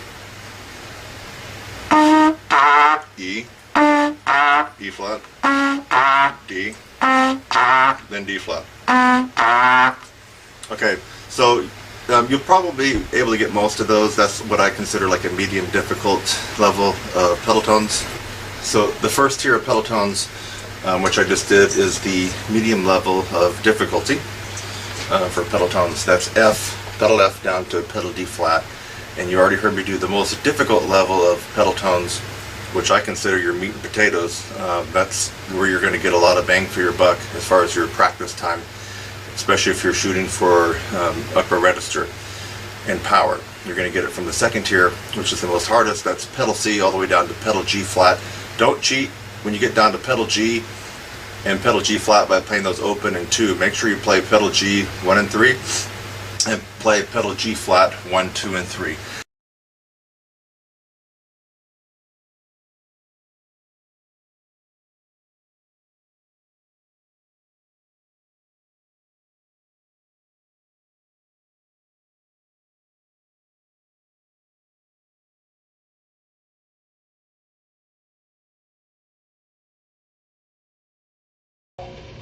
Hey, I'm Kurt Thompson, here to talk to you about the 3 known ways that most trumpet teachers and brass teachers would tell you how to increase your range. And in some videos you may have heard me kind of disrespect these a little bit, and that would only be because you've tried these 3 ways, yet you keep trying these 3 ways to really bring out the most amount of range. The 3 ways I'm going to talk about are the main themes and concepts behind your beginning range building and endurance increases and improvements. And this is what you're going to probably hear when you go to most instructors for private lessons, and maybe even on the internet forums. So this will get you actually a little bit of a ways. If you don't have any range at all or any endurance, you at least be making sure you're doing these. And that's why I'm giving these away for free, because it's something that you at least have to start at this point. It will only take you so far. So once you use these techniques and only get to a certain level, and you can't really seem to get beyond that, that's when you have to come to me in my course, the 16-week upper register course, and add another 3 or 4 notes to your range. But this will get you a little bit of a jump start, and might as well do it if you haven't been doing it. A lot of you watching this video will have already undoubtedly heard about these and have already been doing it, and then you're watching this to see if you can increase your range past that, but this won't help you. So you do these 3 until you reach a certain level where you plateau off, and you're not going to be able to break that barrier. You're going to have to do something different. And in this particular case, doing something different, and I'll put my website address, would be taking a momentum-based course to really supercharge your range and endurance. But anyway, let's get to these 3 known mainstream techniques. Number 1, long tones. You go to any trumpet teacher around the world, any college, university, you ask about playing and increasing your range, they're going to tell you long tones. It could be in the form of pedal tones. F, pedal F. Or the harder range would be tier 2, would be your pedal Cs. C. So any kind of long tone, even in the regular lower middle register.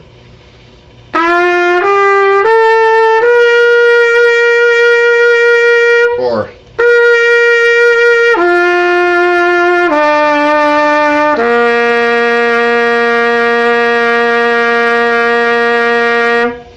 and on and on and on. You can go down chromatically there, you can go up. So long tones, there's just too many to even list here, but I just gave you some examples. Long tones will help out your range and endurance. Also, a good tone comes from practicing tone studies and flow studies. Remember, tone, a gorgeous, big, beautiful, brassy tone that you can almost just reach out and grab. You just kind of get that feeling that when you hear someone play with a great tone, that comes from tone. So you want better tone, it comes from tone, long tones. All right, let's move on to the second one. So the first one was long tones, and you can include pedal tones, and there's just a whole myriad of ways to do long tones, but you got to be making sure that you incorporate some kind of long tone study in your practice. As far as how much to do it and what to do, that's where people like us come in handy, because we need to hear you play and get a feel for where you're at, and then we could better prescribe the right long tone study for you. Second thing would be lip flexibility studies. And the lip flexibilities are broken down into 3 parts: glissandos, lip trills, and regular lip slurs.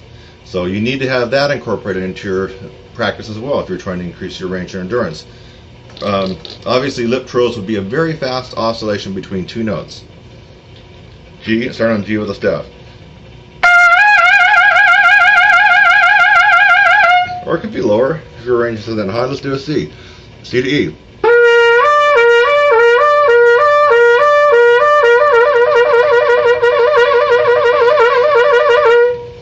And that's an example of lip trill. Of course, there's a lot of different books out there that have all kinds of interesting exercises to do your lip trills on. My favorite right now, my favorite right now is Dr. Charles Colon and Advanced Lip Flexibilities for Trumpet. It's a big red book with white lettering. I swear by that book. I love that one. So there you have it. So lip trills. The second part of lip flexibilities would be your glissando. In fact, I remember reading Roger Ingram's book, and if my memory serves me correctly, he really swore by practicing 1-octave glissandos. I think that's his claim to range fame, if I remember what he said in his book. Now, don't quote me perfectly, because I read it a long time ago, but he really swore by 1-octave glissandos. So, and you're probably going to want to do them where at least you reach out of the staff, like A, or even high C. And then you can start at an octave.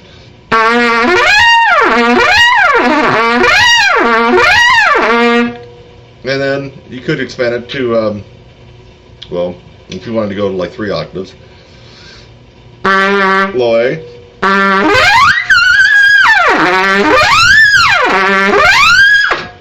So that's your glissandos.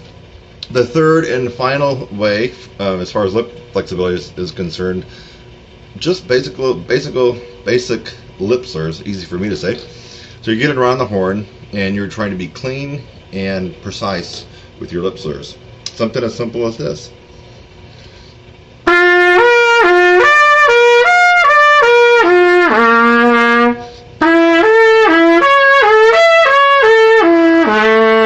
Or even simpler.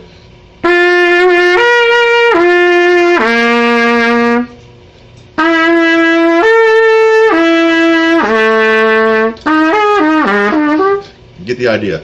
Lip slurs. Okay, so far we discussed long tones in their various formats. Lip flexibilities, which are broken down into 3 parts. There's only 3 ways that you can get around on this horn without using these and without using that.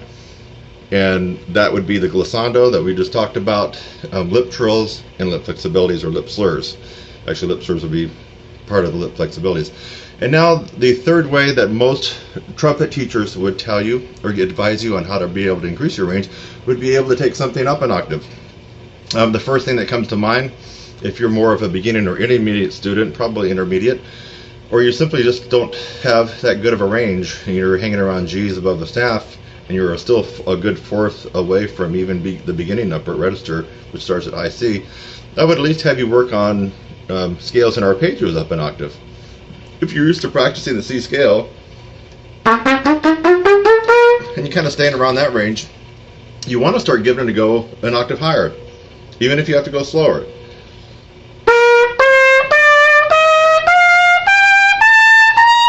Or arpeggios. If you're used to being in that range, try to see if you can squeeze it out an octave higher.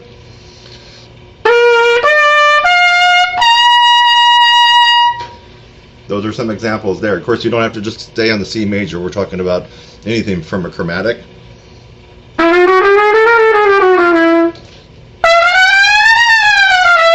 Chromatics, arpeggios, scales, you name it. And then you can finally go to little tunes. They could be classical little things out of the Arban's, jazzy ones. Anything that you've ever played, you could try to take it up an octave. Something simple like this.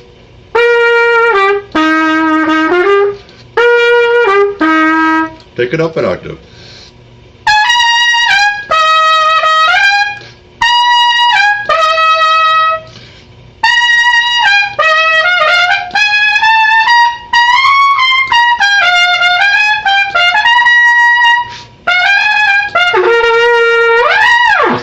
Okay, that was Sesame Street. So I'm just doing this off the cuff. You know, I didn't have any set list that I'm going off for this particular video tutorial. But anyway, this is gold. If you haven't already been doing this and you want to skyrocket your range and your endurance, this is a no-brainer, folks. You got to be doing at least the 3 things that trumpet teachers around the world would tell you to do, even if they really can't play that high in the upper register or they don't specialize. They're going to tell you these 3 things. What were they again?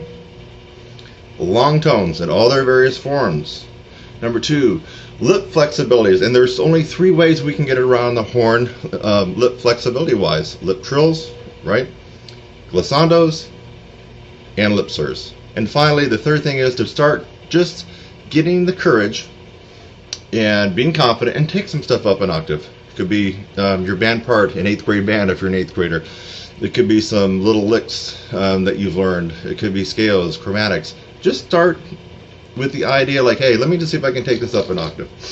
So, I'm Kurt Thompson. My site is www.trumpetsizzle.com. You can email me at kurt@trumpetsizzle.com. Now, you're going to use these techniques, and they're going to take you a little bit of the way up. But you're going to find at some point you get stuck. Everybody gets stuck, and that's why they come to me or other people that teach and kind of focus on the power side of the horn, the physical part, the volume, the tone, the sound, the range, the endurance. So anyway, I hope that you got a little something out of this. And if you already knew this, great, it was a review. And then go get my course. Come on. You want to get another 4 or 5 notes? I know you do, right? Bye-bye.